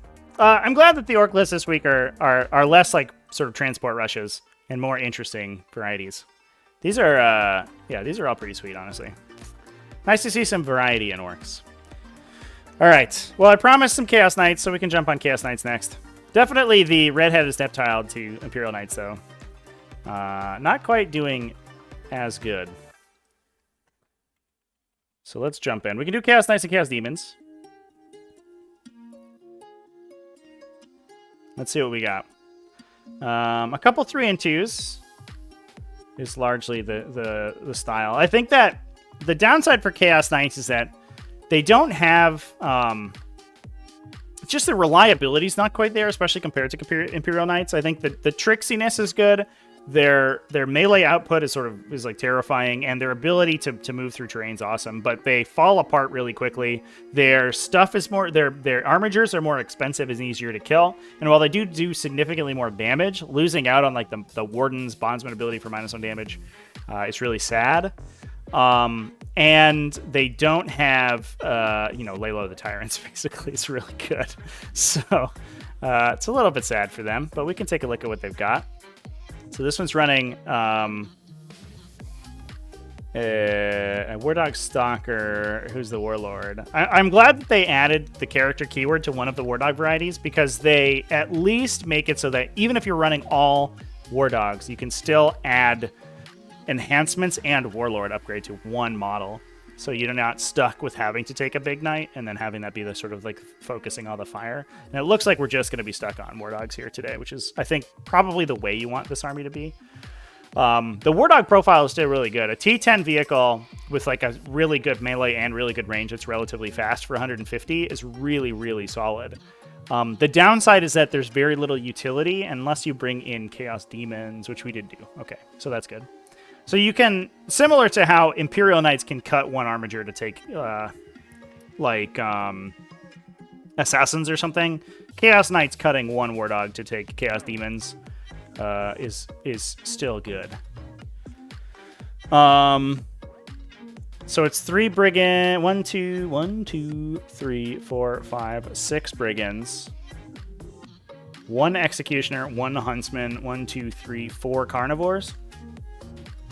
So it's, what is that, 13 War Dogs and a unit of Nurglings? 1, 2, 3, 4, 5, 6, 7, 8, 9, 10, 11, 12, 13 War Dogs. Sick. No enhancements, nothing else, not wasting time. Just 13 War Dogs. You don't necessarily need like the locking objective enhancement or anything on these guys, because you have so many models that you're probably okay holding down objectives. I would like to see somebody who's better at actions. One big weakness of Knights that I've noticed is that without like a lot of throwaway infantry that you ally in, they have a really tough time if they grab like deploy teleport homers or something turn 1. They really kind of struggle because they start having to throw expensive units out and then wasting their rounds of shooting. which is unfortunate. But if you ally in some demons or some exaction squads or something, you can kind of get around that. Yeah, it is basically Index Warthog for sure. I mean, I think that gives them a unique identity to Imperial Knights. If we can say what we will about Knights being sort of interchangeable anyway. But if Imperial Knights and Chaos Knights were all just literally built the same list but had different detachment abilities, it would be sad, honestly. So I am glad that like Imperial Knights play more of this mixed arms, like heavy armor style, and Chaos Knights play more War Dogs and play like sort of a horde mode. It's definitely not quite as good for Chaos Knights, but it is what it is. This one's running one big knight. So we have a Laser Destroyer Desecrator. No upgrades on it, though. The Claw. 1, 2, 3, 4, 5, 6 Stalkers. It's a little dangerous taking that many Stalkers because you open yourself up to Assassination. Because they are character keyworded even if they don't have enhancements. So they can get... if somebody's playing fixed secondaries, they can just lock in the Assassination and probably max it out really easily. But then we have 1, 2, 3, 4, 5 Brigands, 1 Executioner. All right, fair enough. So this one is 4, 5, 6 plus... oh, it's 4 Brigands, 1 Executioner. So it's 11 War Dogs. It drops 2 War Dogs and the allies to take a Desecrator. I guess the downside here is that... or the flip, the trade-off is that these are 5 points less expensive, or significantly less expensive, 15 points less expensive than the other varieties. Same as Executioners, though. But at least they have a melee attack. Its Executioners don't really. Because they're just big autocannons for days.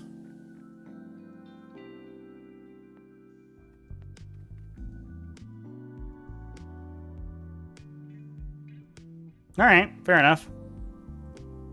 Just all War Dogs all the time. Here we go. Let's go.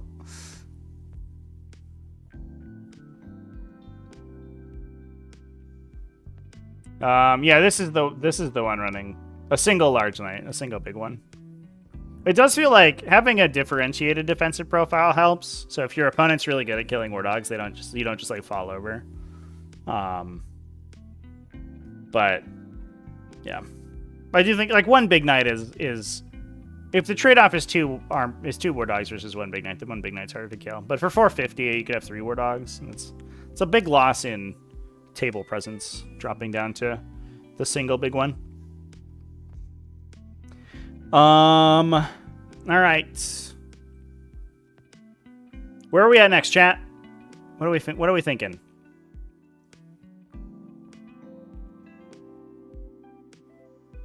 Oh, Chaos Demons is what we said. Yeah. I forgot I already said. And we already done Death Guard, so we can hop in like Thousand Sons of World Eaters real quick, knock off the Chaos factions, and then breeze through some Imperium and call it a day.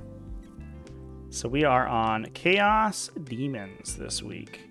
Chaos Demons had a decent week. Actually, the RTT that I played at this weekend was, I think it was won by Genestealer Cults, but I think the second place is an undefeated Chaos Demons, which was pretty cool to see. All right, what do we got? A lot of X2s. There was a pretty interesting one at Warhound.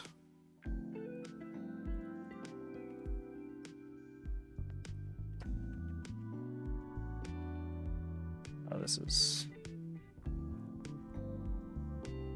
Really? Oh, it's my location, that's why.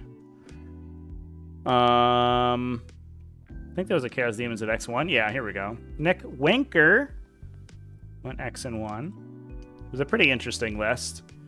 Be'lakor, Shalaxi Hellbane, and a Bloodthirster. So just the 3 big Chaos Demons. One thing I noticed actually watching this display on stream was that it did have a kind of a distinct lack of ranged attacks, which was a little bit unfortunate, but clearly they didn't hurt it too much. Playing against Tyranids, though, you really struggled because it couldn't really like close the gap very well. It would take a turn of shooting from all the acid sprays and stuff, which would probably sort of like cripple it. which is part of the reason. Also, the Tyranid player messed up all his stats, which was awkward. So his units were way better than they should have been. So 3 units of Nurglings. Turn 1, anti-deep strike, and just doing tacticals, I guess. Pretty good.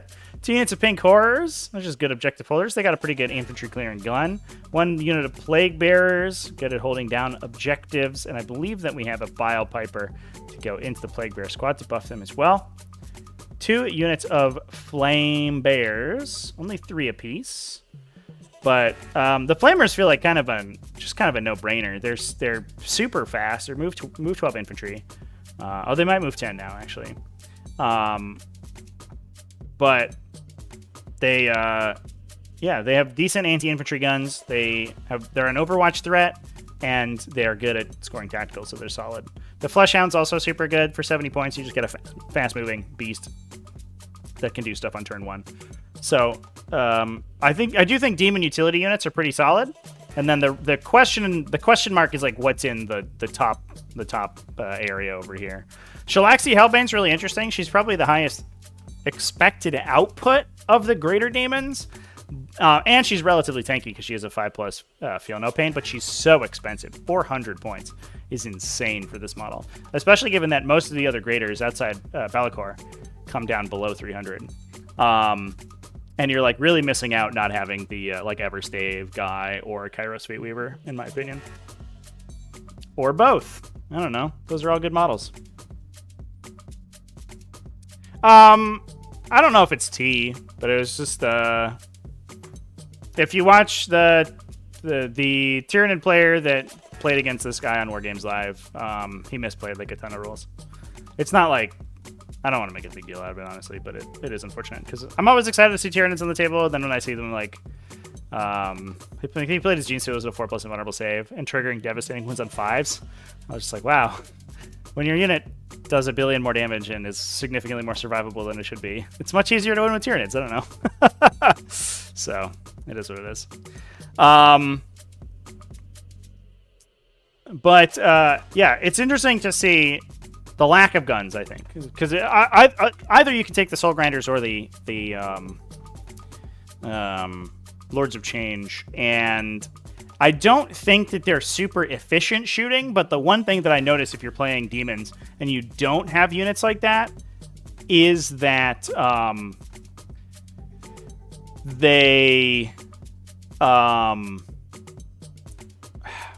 your opponent can kind of do whatever they want against you. They have the opportunity to deploy however they want, and you don't have this threat where you can post Be'lakor next to a Lord of Change. And the Lord of Change already for points is a difficult model to kill because it's high toughness, 4+ invulnerable save, and it, with the upgrade it's only like 250 points. So with the allowing you to coach your threats where you get to within 24 inches of one unit and you laser beam it down, and then your opponent has to like move aggressively forward, closer and closer to you in order to get shots back on it. It gives you this play in the shooting phase that you don't normally have. And I was noticing that seemed like it was going to be problematic. But the fact that this list is super good on tacticals and super punishes you for pushing forward just because the melee output is incredibly strong, it's just good for the faction. It's interesting that it doesn't seem like demons are really, especially if we look at the our list search here, it doesn't seem like demons are really converting as highly because it feels like they have what it takes to win. I think that maybe their big heavy stuff maybe doesn't quite cut the mustard compared to the top factions in the game is probably the problem.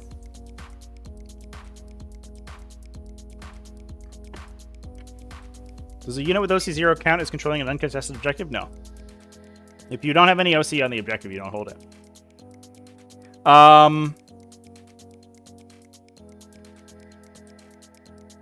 Let's see. So this is a 3-0 Demons list at an ITT. Pretty similar. We start with Be'lakor and the Bloodthirster. No, one Lord of Change with the Everstave. A Flux Master, interesting, plus an Exalted Flamer, a Skull Master, and the Changeling.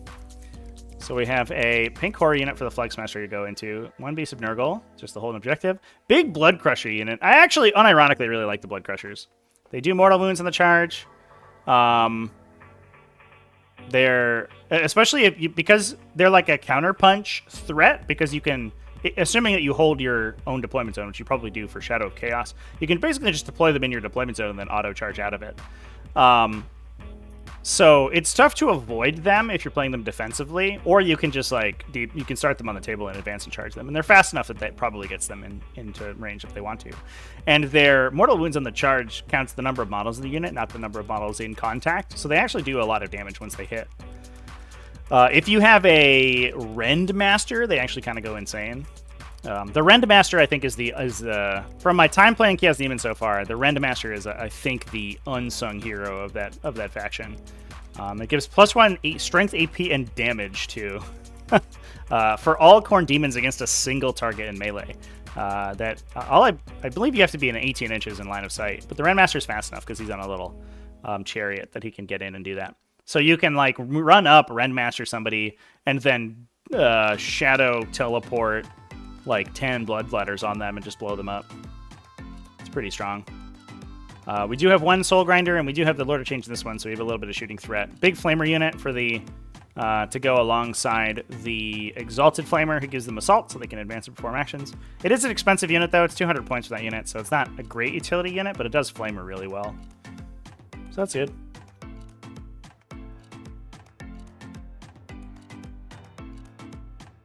Ally in a knight or a demon to cover your hull. Yeah, I think, yeah.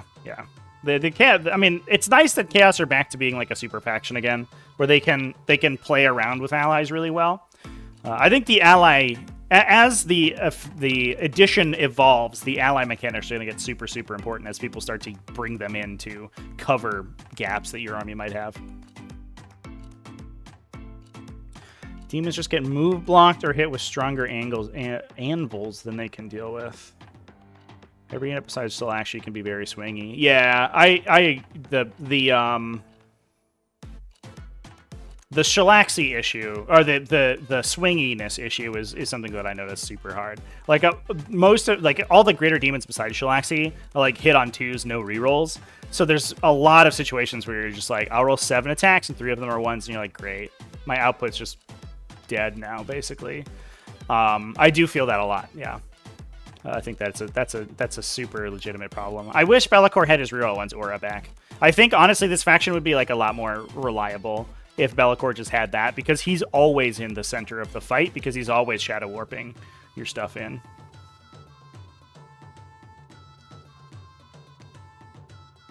Yeah, keepers are a little sad. I agree with that. Shalaxi Hellbane, I mean, they're like the standout, but also they're really expensive, so. Also, no Argath King of Blades in this Bloodthirster, I'm just noticing. That's sad. I always want Argath in there. That guy's so Chad. He's so cool. Alright, that's Demons. Let's, we're running a little long here. I guess that's to be expected because we looked at so many lists so far. We're looking at all the factions. So let's have a quick peek at the Chaos Cult factions. We'll do World Eaters first. I haven't seen many World Eaters in 10th edition, honestly. I think people are kind of down on them. It does feel like they have play, but I don't know if people are really like discovering it. Ah, here's a 5 and 2. Hell yeah. All right. All right, Joshua Caldwell. That's a solid result. So this is Angron, the great man himself. Angron does feel a little bit sort of required. I think you just deploy him on the line, and he's this sort of like huge fire sink. And if you Blessing of Khorne into like +2 move advance and charge, he just gets into your deployment zone on the first turn, or at least threatens it. So you have to deal with him. You have to feed him stuff so that he doesn't kill your most important stuff or pressure you out of the midboard. And the fact that he doesn't degrade on movement anymore is huge. So if you don't kill him, he still has the same level of threat range. And if you do kill him early in the game, he has multiple chances to come back later in the game, because you have more chances to roll 666s with Blessing of Khorne. So he's very expensive, but he does feel kind of required. We are running a War Dog Executioner to bring guns in this one. A Battle-Lusted Master of Executions, 1 Mauler Fiend, 10 Berserkers, Lord Invocatus, 2 units of 5 Berserkers, a unit of Jackals, and a Demon Prince with Favor of Khorne. What does the World Eater's Mauler Fiend do? That's what I don't know.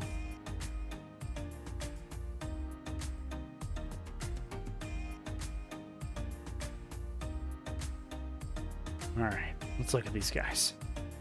So each time you make a charge roll, you get +2 if the target of the charge is below their starting strength. And you get +1 to hit against units below their starting strength. Hot diggity damn. So he goes to hitting on 2s, and he like advances and charges at +4. That is a hell of a threat range, chat. So, he has 6 1-damage attacks and 6 14 APT D6 +1 damage attacks. That is a solid profile once it's hitting on 2s. All right, Mauler Fiend.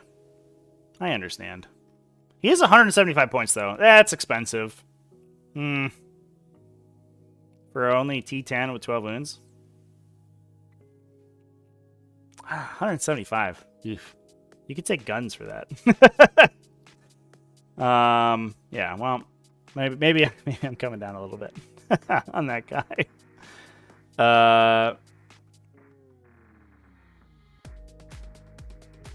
So the other thing that they have is the Demon Prince. All of the demons, a lot of the demon stuff in each individual chaos subfaction has different rules.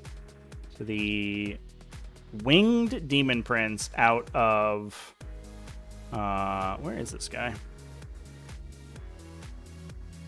World Eaters. That one I don't know the ability of either.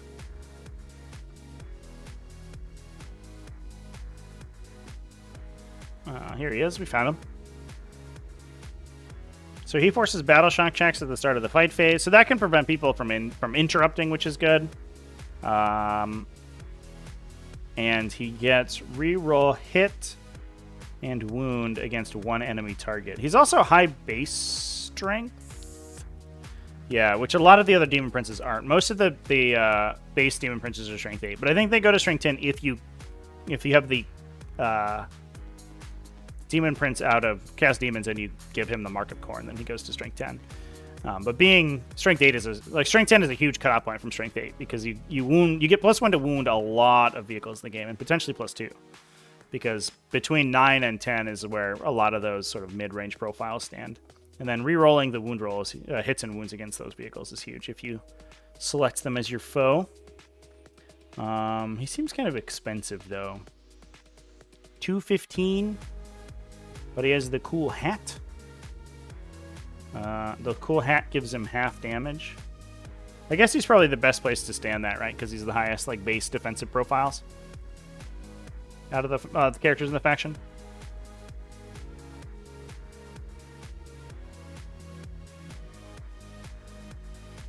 Cool. Well, good on you, World Eaters. Last but certainly not least, Thousand Suns. Thousand Suns feel like for a list for a faction that has very little on their roster. Thousand Suns kind of have a lot of options. It mostly whether or not you go with Scarab Cult Terminators or not. 3-0-2. I could also talk about my Thousand Suns list. So this one, 2 draws on this man's record here. So it's Ahriman, an Exalted Sorcerer, Lord of Forbidden Lore, so he can cast a ritual again. Magnus the Red, because you kind of have to, because he's incredible. A Sorcerer, and then a Terminator Sorcerer with Umbrellific Crystal. I've honestly considered taking the Terminator Sorcerer without even having a bodyguard for him, because his ability is reroll 1s to hit. He targets one enemy with an 18, and you get reroll 1s to hit against them. Which is really good. The problem is that I think he just dies immediately, and it's only like a 1-use ability. But it's good against knights or something if you have one knight that you want to hit. You just deep strike that guy in, give your whole army +1 or reroll 1s against him, and then he starts affecting like 40 Rubric Marines. So we have 1, 2, 3, 4 individual units of 5 Rubric Marines. This gives you the best, best number of sorcerers and soul reaper cannons you can have. Plus, each of the sorcerers is really valuable because it gives you an individual cabal point. So your cabal points are better. 2 Mutalith Vortex Beasts. I don't know if I'm sold on the Mutilate Vortex Beasts more than one of them. The first one seems really good because it buffs your rituals with extra range. But the subsequent ones are just kind of they're just like a big wound pool. And your opponents just shoot them and they die. They don't really do that much damage.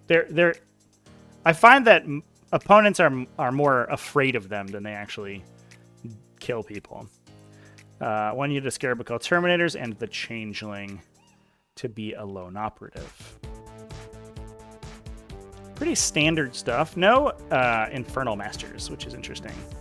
I actually ended up cutting all the sorcerers in my list that weren't Infernal Masters, basically.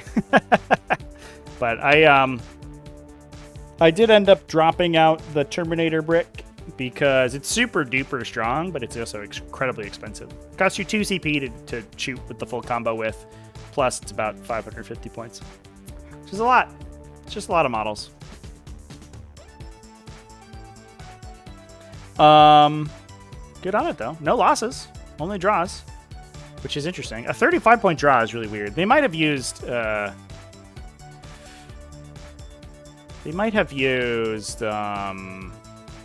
WTC scoring for this. If we see any draws at close but not in different points, then you can tell.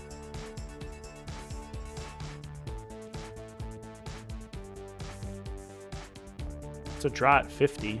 Weird.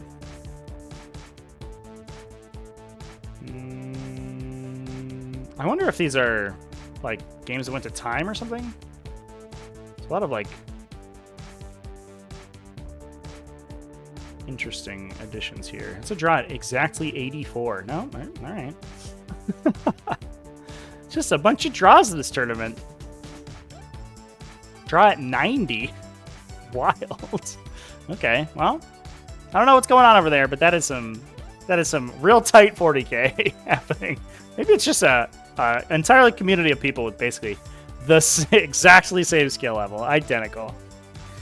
I think that gets us for all the Chaos sub-factions, right? And so we're just doing regular Imperium stuff. Have we missed any Chaos, boys? I don't think so. What should we jump into next, chat?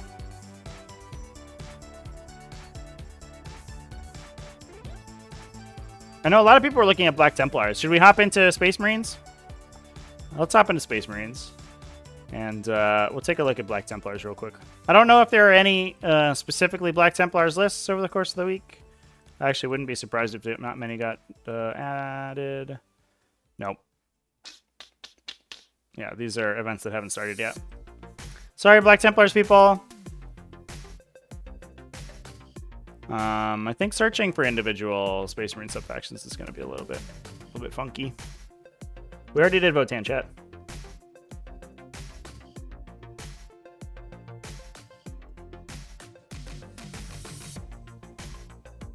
Oh, shoot. I didn't put it in a faction.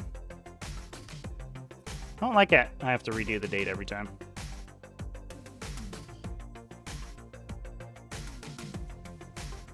Yeah, we can push through Blood Angels. See what we get. Got a 3-3. From TJX. They are running Sons of Sanguinius, so no Gladius Strike Force today. Jump Pack Captain. Mephiston, the Grey Man himself. 1 10-man Death Company Marine Squad. Feels like that's sort of locked in with Lamarty's. It's so expensive, but it's so many power fists. Gladiator Lancer, 1 Hellblaster Squad, 1 Infiltrator Squad, 1 Land Raider. Ooh, who's in the Land Raider? 5 Sanguinary Guard, 10 Stern Guard veterans, a Stormspeeder's Thunder Strike, and a Suppressor Squad. Are the Stern Guard veterans in the Land Raider? Whoa.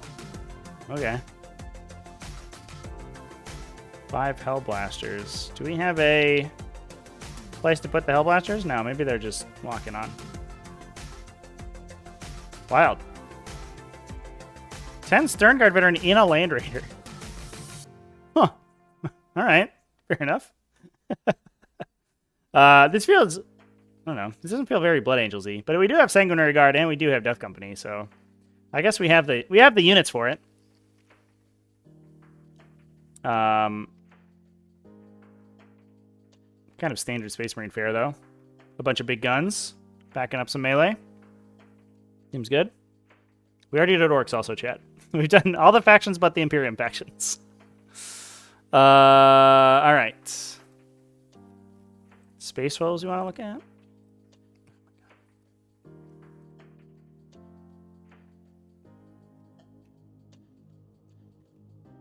But they're at the bottom. Oof. We got a 1 and 2. Oh, it's Incursion also. Sad.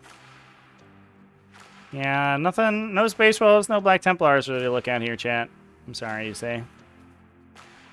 That's the tough part about diving into sort of individual sub-factions. Is your faction representation is very low. Can take a look at Dark Angels. 2, 2, and 1. That's interesting. I think there is a Dark Angels that did pretty well here. It's maybe not showing up. Yeah, there's a 5-0 Dark Angels. That's actually playing in Unforgiven Task Force, which is wild. not Gladius Strike Force. Unforgiven. So we can talk about this one. 5-0, undefeated, by Jason Watts. This is the Jason Watts that I know. He is an old War Machine player. He's extremely good at War Machine. So might have just transitioned the skills over to 10th edition 40k. So Azrael, a Terminator Chaplain. Lionel Johnson, the great man himself. It's kind of the reason you play Dark Angels, I think. Primaris Apothecary. 1 unit of Deathwing Knight. A Desolation Squad. 2 Desolation Squads. This is old points, it looks like, though, so be warned of that. This isn't a legal list anymore. These guys went up 50 points a pop for each of the squads. 2 Devastator squads, with one with Grav Cannons, one with Las Cannons. They're probably coming out of this drop pod here. Big Hellblaster squad. Scout Sniper squad, 1 Thunderfire Cannon, 1 Calidus Assassin.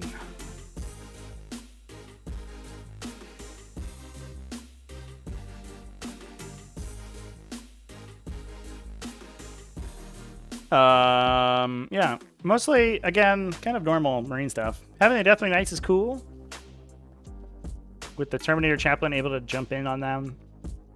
And then Lionel Johnson can sort of tag behind them and get lone operative from them. And then you have a ton of backline shooting. They can sort of support yourself. Seems pretty good. Especially because you can...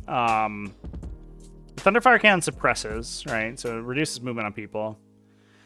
And you can sort of threat overload by dropping Devastators, plus Hellblasters, plus the Terminator squad. And then that's all protecting Lionel Johnson. So if they focus on the guns and the Deathwing and Johnson get to you, and obviously if they focus on the Terminators, they probably don't even kill them because they're so hard to kill. Or they might get there eventually, but it takes a while. I like it.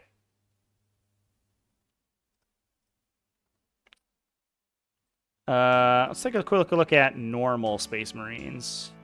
Now, it didn't look like normal Space Marines did very well, but I think part of the weird thing about normal Space Marines is they're so highly played that they always trend towards 50%. I think the stat that I read was 48% this weekend for their win rate. Why can I not find them? Holy shit. Okay, because it's Adeptus Astartes. I was looking at S's like a fool.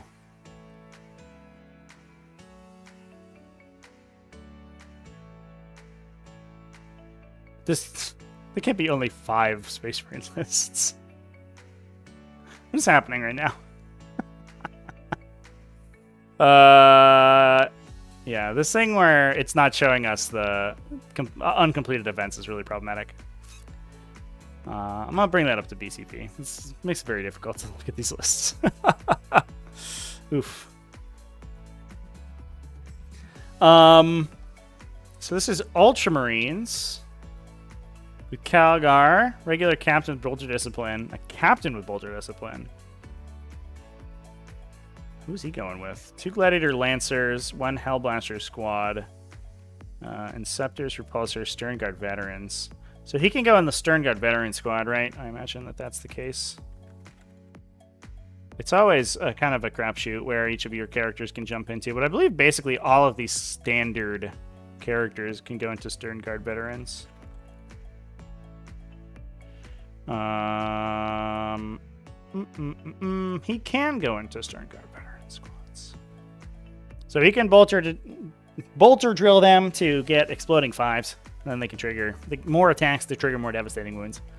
Which is all you want from these guys. You just want to pile mortals onto people. Infinite mortal wounds with their cool rapid fire gun. A repulsor. Double whirlwind. So no desolators, but we do have a pretty reasonable amount of indirect fire. Plus the 2 gladiator lancers. And then the aggressor squad to fit Marnius Calgar in, which is a... that's a hell of a unit right there. He lets you fall back and operate normally. And then he himself is an absolute powerhouse in melee. So getting delivered by the aggressors is sweet. Because he's actually a weapon skill 2, twin-linked dude guy. And you can give them Lance if in Gladius Task Force.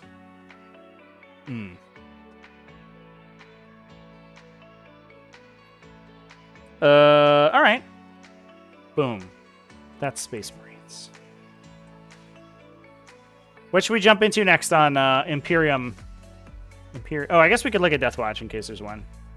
But while we're doing that, everybody, think about what Imperium faction we want to hit next. And somebody says Orks again. So help me. Boom. We got 1 Death Watch up in Canada. 2 and 1. There were also some Death Watch at Warhound I saw that I think went 3-2 maybe. So Captain, Librarian, Tome of the Ectoclades, Watch Master. 1, 2, 3 units of Death Watch veterans with frag cannons, thunder hammers. Yeah. And a couple shields in there. Everybody in on these guys with the frag cannons. I love this unit.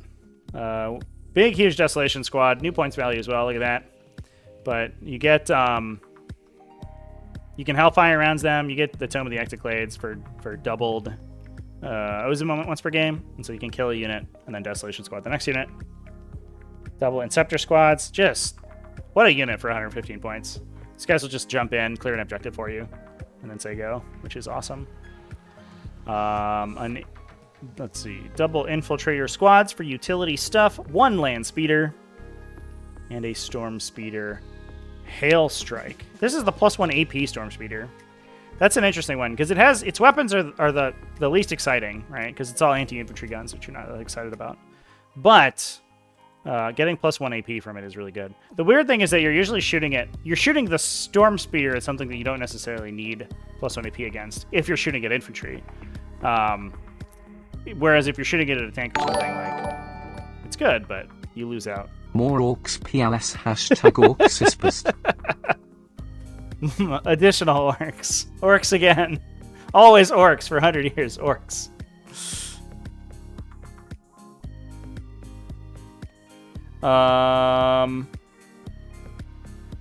It's nice to see the Hail Strike included, though, because we haven't seen them for a while. Yeah, Imperial Guard, the human Orks. Harlequins? I don't believe that we'll find any Harlequins, chat. Those aren't just Eldar. I don't know if we're going to do Eldar right now, because Eldar lists are all, I don't know. It's all. I wasn't even going to do Genestealer Cult, but we did them anyway. We can see if we can find a Harlequin. I'll put in Harlequins real quick. I don't think we'll have any to look at, but we'll see if I can find one. What do people say otherwise? Imperial Guard? All right, we'll do Imperial Guard next after this.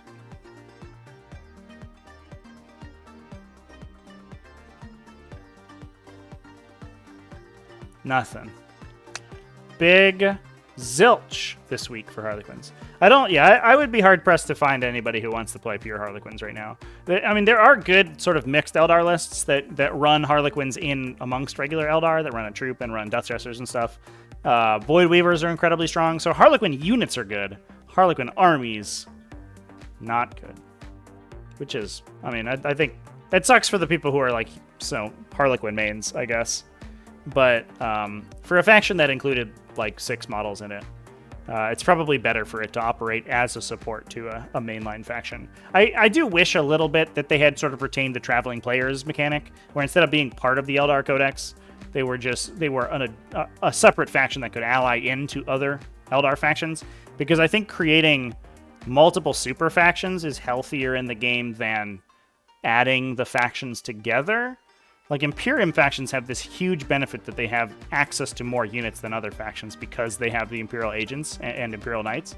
Whereas, like, you play Necrons, you play Orks or something, you don't have access to that. I wish that there were more things that would give you optionality like that, just to balance things out with Imperial Agents.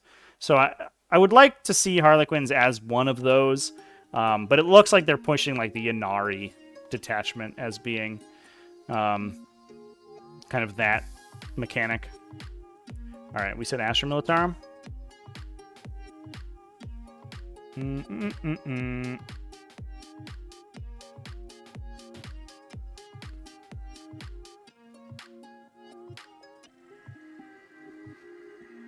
All right, we got a 3 and 2 to look at.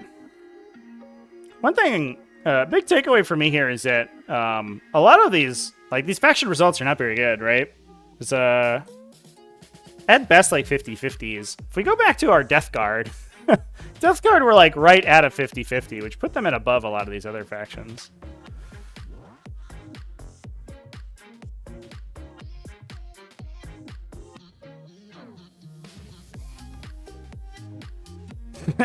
Exorcists. Just look at any Adepta Sororitas list. Those are the new exorcists. not the Space Marine chapter, just the battle tank. All right. Ooh, we even have a regiment name and homeworld. That's good to know. Lord Solar Leontis, triple regimental engine seers. Let's go. 1 Scout Sentinel, 2 X1 Scout Sentinels, excuse me. 3 Rogaldorn battle tanks with those regimental engine seers stapled directly to the back of those things. 2 Basilisks and a Bane sword. Okay, well, this is a very straightforward list, chat. This is one of the more unique Astra Militarum lists I think you'll see. Although they did get all of their indirect fire nerf, and I think that they were sort of caught in the crossfire of this indirect fire, issue. Everyone was worried about indirect fire and complaining about indirect fire. Guard are the indirect fire matters faction, and didn't really have much else to fall back on once indirect fire got nerfed. So all their indirect fire got pushed up in points, which, to be fair, I think it did need to do because it was probably above the curve in terms of its damage output. But I would have liked to. I feel like it was maybe a little harsh. I don't know. I'm not sure.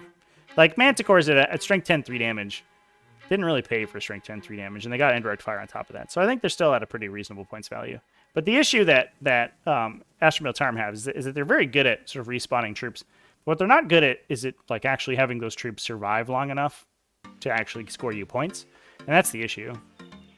So I think maybe a list like this is the way to go, is that we're just frontlining with vehicles, which are the only things that can survive, really. 20 guardsmen are just going to die.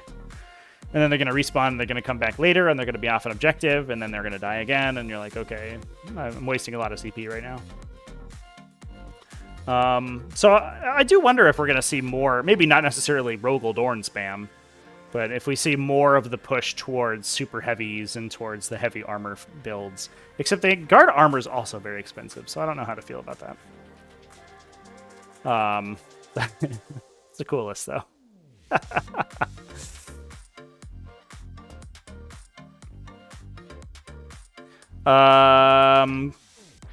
We said Grey Knights next, chat? We'll do Grey Knights.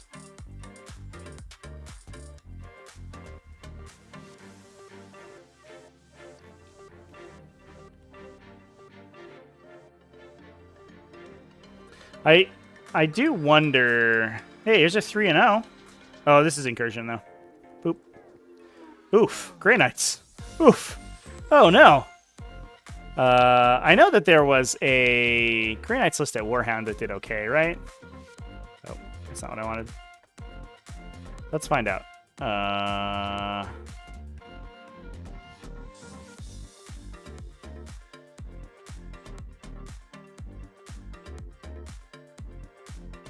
think we can find it probably.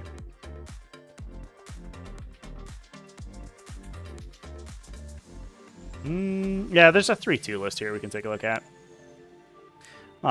It looks like basically the same as the Grey Knights list that we've seen prior. It doesn't. It feels like Grey Knights are a little pigeonholed into one build, where they do okay with the single build, but they probably don't really have anything else going for them. Especially, real talk, the Purgator Squad nerf was like absolutely unnecessary. I think if anything that unit needed to go down, rather than up.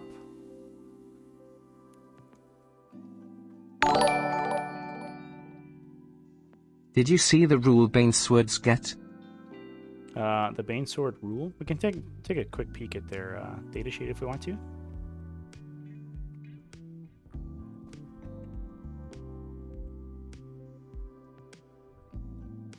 Is this the auto explodey guy? Yeah. So he's got, yeah, big D6 plus 6 shot, 4 damage gun. And deadly demises people on a 3 rather than a 6. I think the meme was that you would... Oh, this is a little bit big. The meme was that you would trigger that on the Silent King, because he exploded for like D3 plus 3, and you would do that on his 2 Menhirs and himself, and so he would explode for like 15 mortal wounds on your army, which would be funny. But yeah, it's a pretty solid roll. It's just, he's probably gonna... Assuming you have like +1 to hit, I guess it's not heavy, right? So it can't go to hitting on 2s, but it can be +1 to hit rerolling 1s if you target them with the Scout Sentinel ability. So it's relatively reliable. It will most likely kill whatever it shoots at. It ignores cover too, which is good. And then it also chips in for like 5 or 6 mortals, depending on what's nearby, whatever you're shooting at, which is just solid.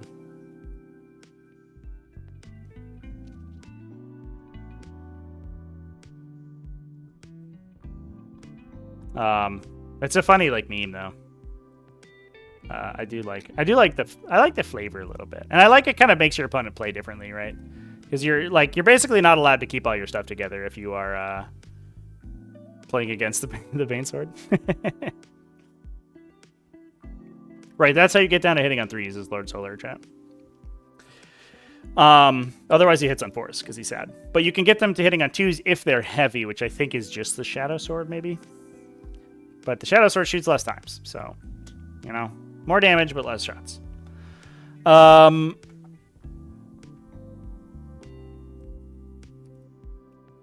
So, yeah, anyway, I think this is like the Grey Knights list. It's a little bit sad, but it seems like a solid list.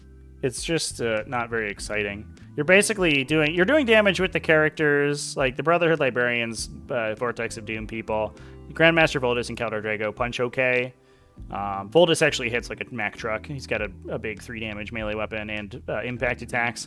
But the problem is that all of your damage output, mostly coming from 5 models, is super low. So you have a trouble cracking armor, and you're basically hoping that you're forcing people to trigger Mists of Deimos so you can pull out of melee, or you can pull out of danger when people move reactively. So you jump on their objectives, they move to kill you, you run away, and then you just keep doing it over and over.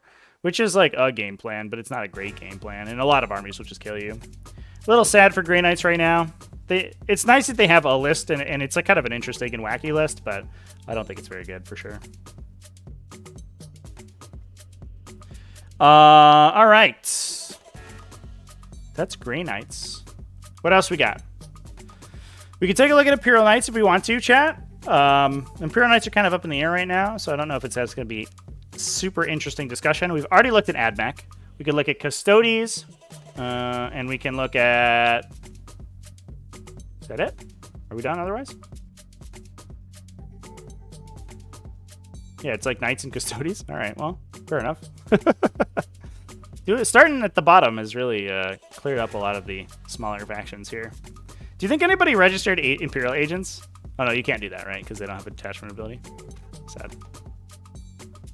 Sad, sad, sad. Yeah, we did sisters at the beginning, chat.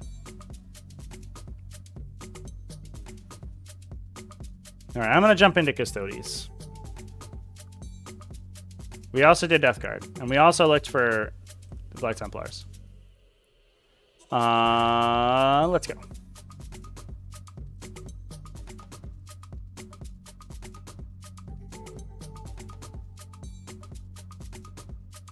Custards.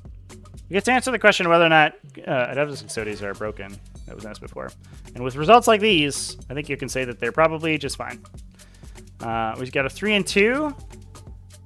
And we have a 4 and 1, and otherwise kind of mediocre. So it's a good 4 and 1. And there is also one from Warhound, I think, as well, that I saw that was top 3. Custodians are kind of all over the place in there. Like, they all, I mean, the faction's not very big, so it mostly plays the same units, but the composition of those units is very different, which is cool. So this one is Double Blade Champion, a Shield Captain, with Inspirational Exemplar, 2 units of Custodian Guards. Sometimes you see those combined into one big unit. I like the little units better. It gives you more target selection with the multiple access to multiple double fires. But it makes it a little bit harder to trigger their rerolls since you can't string the unit as effectively. 2 units of 3 Alaris Custodians. I was actually surprised by these. I played against these on stream the other day. The units of 3. And because they will almost always get wound rerolls against whatever they're shooting at. I mean, Custodians are like the wound rerolls the faction, basically. Every one of their units, almost every one of their units, I shouldn't say everyone, almost every one of their units gets wound rerolls in a specific circumstance, which is very easy to trigger. So Alaris Custodians get rerolls against monsters, vehicles, and character units. So if you are anything big or anything that has an attached character, they get wound rerolls against you. And they shoot not only their Guardian Spear shots, or two damage shots, but they also get a ballistic blast weapon. So if they're firing at a large unit or even a medium-sized unit that has a character in it, they get tons of like hitting on 2s, reroll wounds, grenade shots. So they sweep infantry so fast. They're basically the infantry killers of the faction, which is kind of a cool place for the unit to be. Honestly, it's pretty sweet. You know, you're shooting at that Genestealer Cult like unit of neophytes, and you're shooting 3d6 plus 12, strength 6, AP1, reroll wounds, gunshots, plus your 2 damage gunshots, and you probably kill all the regular infantry in the unit. 2 Caladius Grav Tanks, 2 units of Custodian Wardens. I guess mostly just for like utility. They can stand on a middle objective and just stand there for a turn and pop their 4+ invulnerable and probably eat way more than 150 points worth of shooting to actually kill them. And then 2 assassins, a Calidus and an Eversor. All right. Sweet. Seems good. I like a lot of little units. It's interesting. Kind of feels a little bit more custodian than the big ones.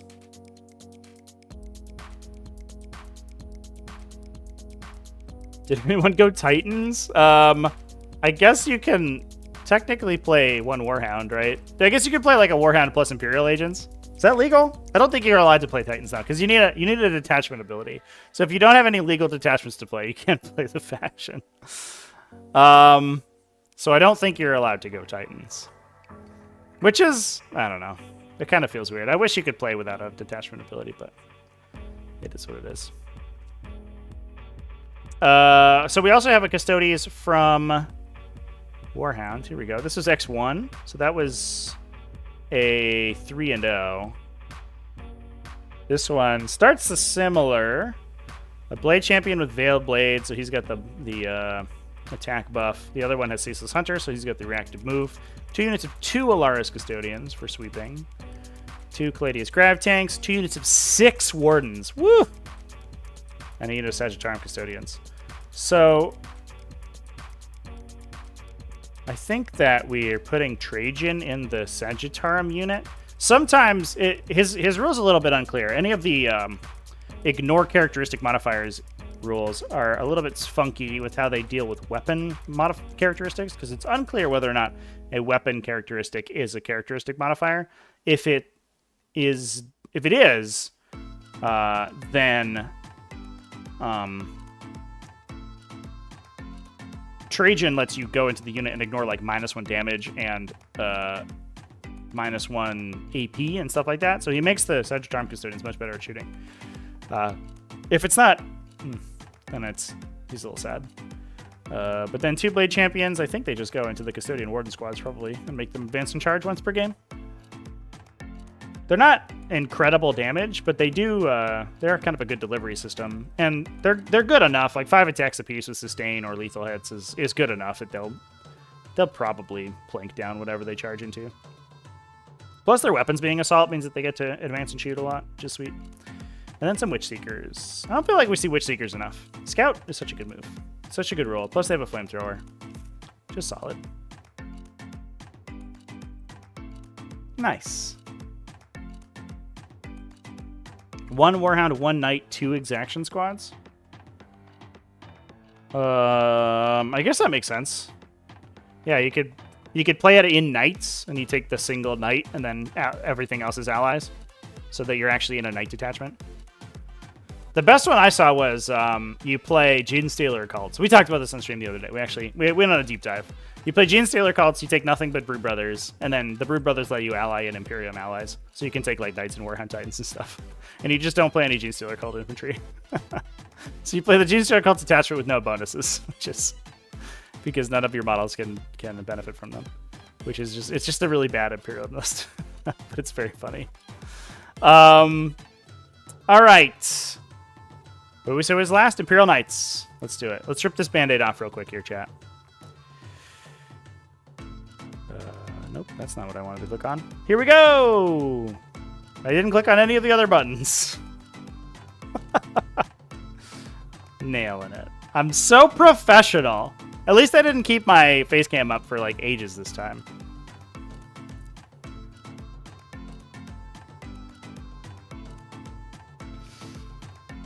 All right, we got a couple 3-0s, a bunch of 3-0s. We also had some from the big events. I don't know if they used new points or not, though. It looks like they did. All right, let's look at some 5-0s. So here is from the Colosseum Murciano. So we looked at a couple other lists from. This was Castellan Crusader. Unyielding Paragon on the Crusader. So he got Armor of Contempt. Plus 1, 2, 3, 4, 5. 1, 2, 3, 4, 5, 6 Warglaves. And a Vindicare Assassin. Well, that's straightforward. Fair enough. Not a single Helverin in this list is fascinating. I guess like because we're taking 2 ranged focused big knights, basically we're making sure all of our shooting has towering. One thing that I noticed is that the Helverins felt, in comparison to the towering units, and it might have been that the games that I played recently were on terrain that basically did not affect towering units whatsoever. The Helverins felt like the weakest link because they could often not shoot, whereas the big knights just got to pick up units every turn for free, basically.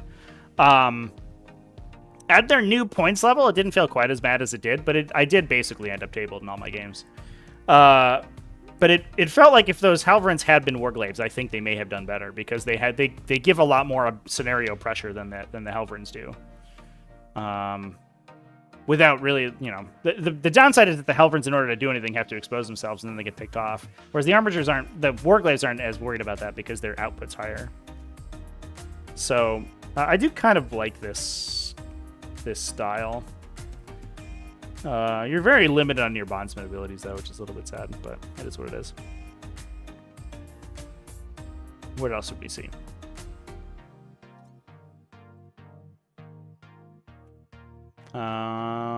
This one says Imperial Fist, but I think it means Imperial Knights. And this is a Canis Rex list.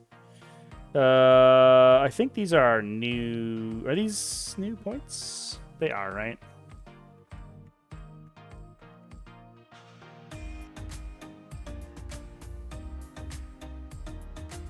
Yeah, these are the current valid points values.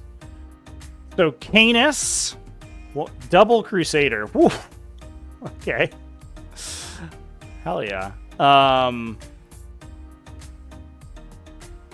3 Halberins, Inquisitor Cotiaz, and an Inquisitorial Henchman squad.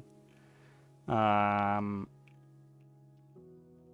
does Cotiaz give us here? It's hard to keep straight all of the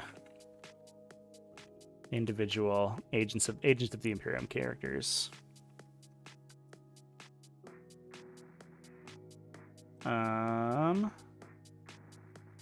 So when you gain CP as a result of an ability, you also gain CP. So that gives, I guess, outside of the lay low the Tyrants command points, so you get 3 command points if you kill their warlord. That gives you CP regen, which is cool. But it's only if your opponent has CP regen, which is actually kind of not a lot of factions, right? It's the factions that get CP at the start of the in their own command phase. I don't believe, because it's specifically abilities, which is, you know, stuff in the ability section of a datasheet, I don't believe that you get it from stuff like ditching tactical secondaries, which is where a lot of factions get theirs. So it would be like Gilliman, anyone with CP regen, and that's like it. Yeah, I don't know how often that comes up. I wonder in how many games that triggered. And then he has a little squad he can join if he needs to. He's also just kind of sweet though, right? He's like a strength 9 AP 3/3 damage melee weapon. And a blast weapon as well. Anti-infantry 4 devastating. So psychic attack is nuts. It's devastating for 2. And it's anti-infantry 4. So it probably is good for like 4 dead infantry when you shoot it. That's real good. Cotiaz, good stuff. You're sweet.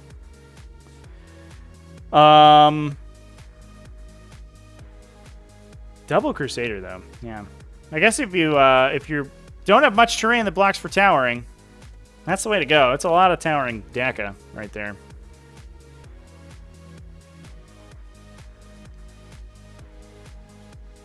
Good stuff. And I think that wraps us, chat. Right? We can hit every faction, even Space Marine chapters besides Eldar.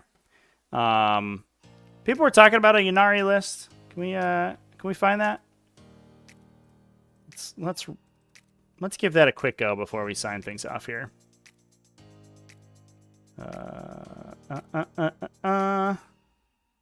Ynnari. There was 1, and 2.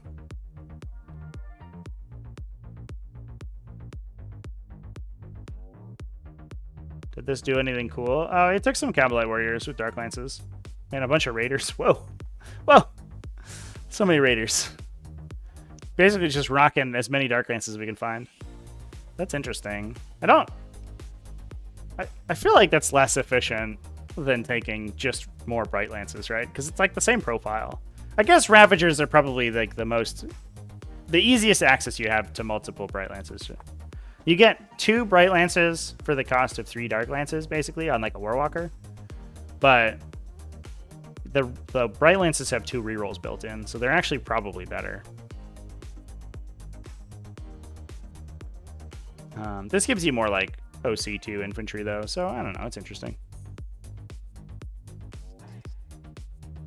It was a 5-0.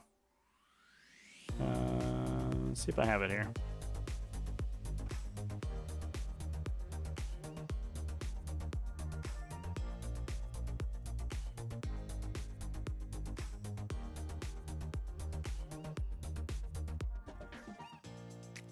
Yeah, I don't have it. So do you know what event it was at, chat?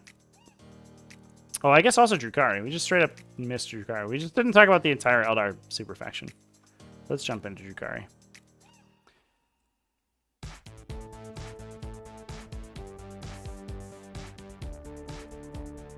I missed it. I fucked it up. No! Go back.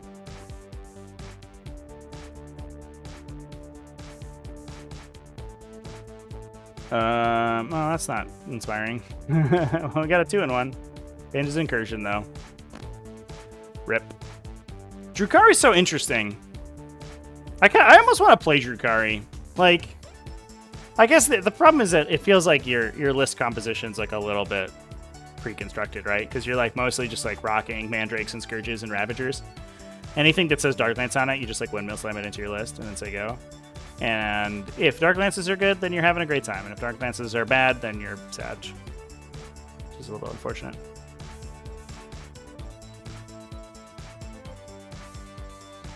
Is a 5-0 Ynnari on my screen at some point? I don't know about that. I don't see any here.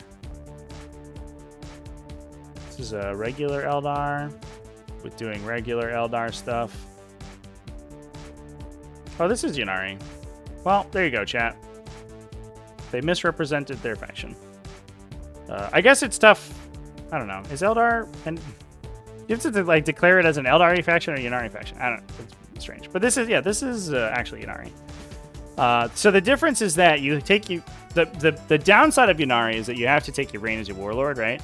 So you lose out on the warlord Sky Leaper, so you lose a bunch of command point regeneration. Oh, that's, I guess, where you would get command point regeneration from Kodiaz. Is in the Eldar matchup, he almost entirely regenerates. He almost gives you a CP every turn because you get the start of turn CP from the Sky Leaper. So he's probably good for +4 CP for 75 points in that matchup. And if that's the matchup you're worried about, that's probably that's really good. All right, Kodiaz. Good on you, buddy. So you have a Death Jester with Fate's Messenger, so he generates strains of Fate dice when he kills people. A Farseer.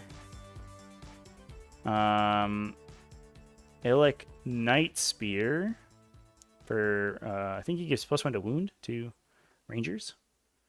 The Vicearch, Incarn, and Ybrain. 1, 2 Fire Prisms, 3 Support Weapon D-Cannon platforms, 2 War Walkers, a unit of Warp Spiders, and Cabalites in Venoms with Mandrakes. So the Cabalites in the Venoms, you get like a heavy weapon team, plus you get an infantry squad in a fast transport, which is kind of sweet. Mandrakes are just good generally. They're a good utility unit. So that's an interesting pick. It is interesting though, because like you could spend those points on Warp Spiders or Shadow Specters, which also kind of fill that role. So it's a interesting include. It's a question of how much you I guess value those extra pure Eldar abilities. Needs more Harlequins? I mean, for sure. For sure. Yeah, so this needs to say Ynnari on it. Oh, it's nice we got a Ynnari list, chat. Good stuff. Oh, excuse me. Fate's Messenger is different. Is it the Weeping Stones? Is that what I'm thinking of? All the Aeldari abilities sound the same. I was thinking of the Weeping Stones, chat. I'm sorry. Yeah, you're right. Fate's Messenger is you get an auto 6. So you can trigger Devastating Wounds on his Shrieker, because he can auto-devastate people.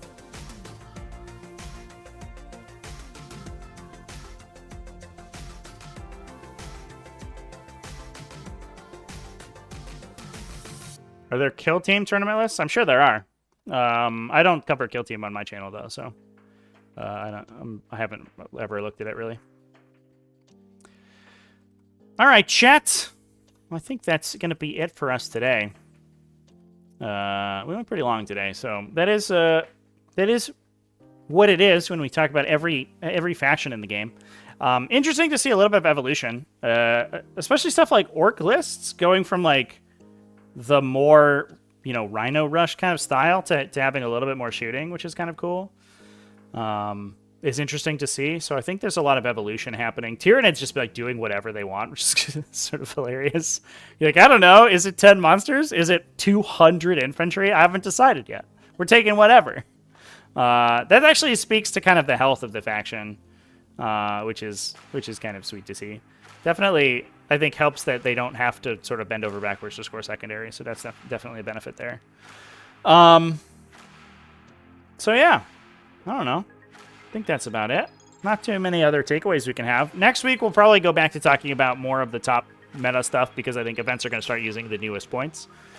It sounds like we are staring down the barrel of maybe an FAQ. I don't know if it's going to be a balance change or an errata or anything later this month is what the scuttlebutt is. I hope we see that because there are some stuff that is really open for debate, which is a little bit obnoxious. So hopefully we'll get that cleaned up in the future. But otherwise, I do have a lot of content coming the next couple of weeks. Over in the Discord, I'm running a couple of events. I'm running a Combat Patrol event for new players. So if you want to join into that, there's going to be a raffle for the folks who enter that one. There's no prizes or anything, so you're incentivized just to play all your games, but not necessarily. You don't have to win them. Obviously, there's no prizes for winning.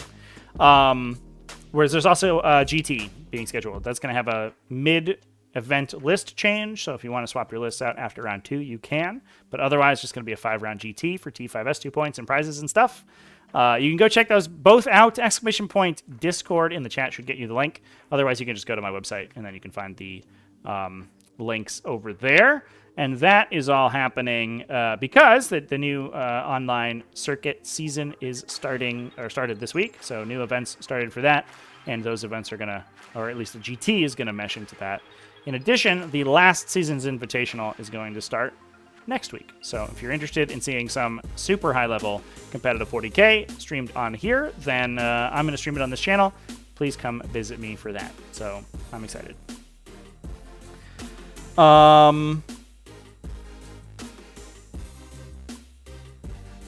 Hopefully they fixed the typo where they actually deleted anti-vehicle from all the tau weapons. Yeah, Adepta Sororitas too. Oof. Anyway, chat. I will see you later. So thanks everyone for coming and hanging out. Keep it classy, folks. Have happy wargaming. Do all that stuff. And I really appreciate you. So I'm going to go take a nap because this has been a long stream and I'm tired. And I'll see you in the next one. Cheers, everybody.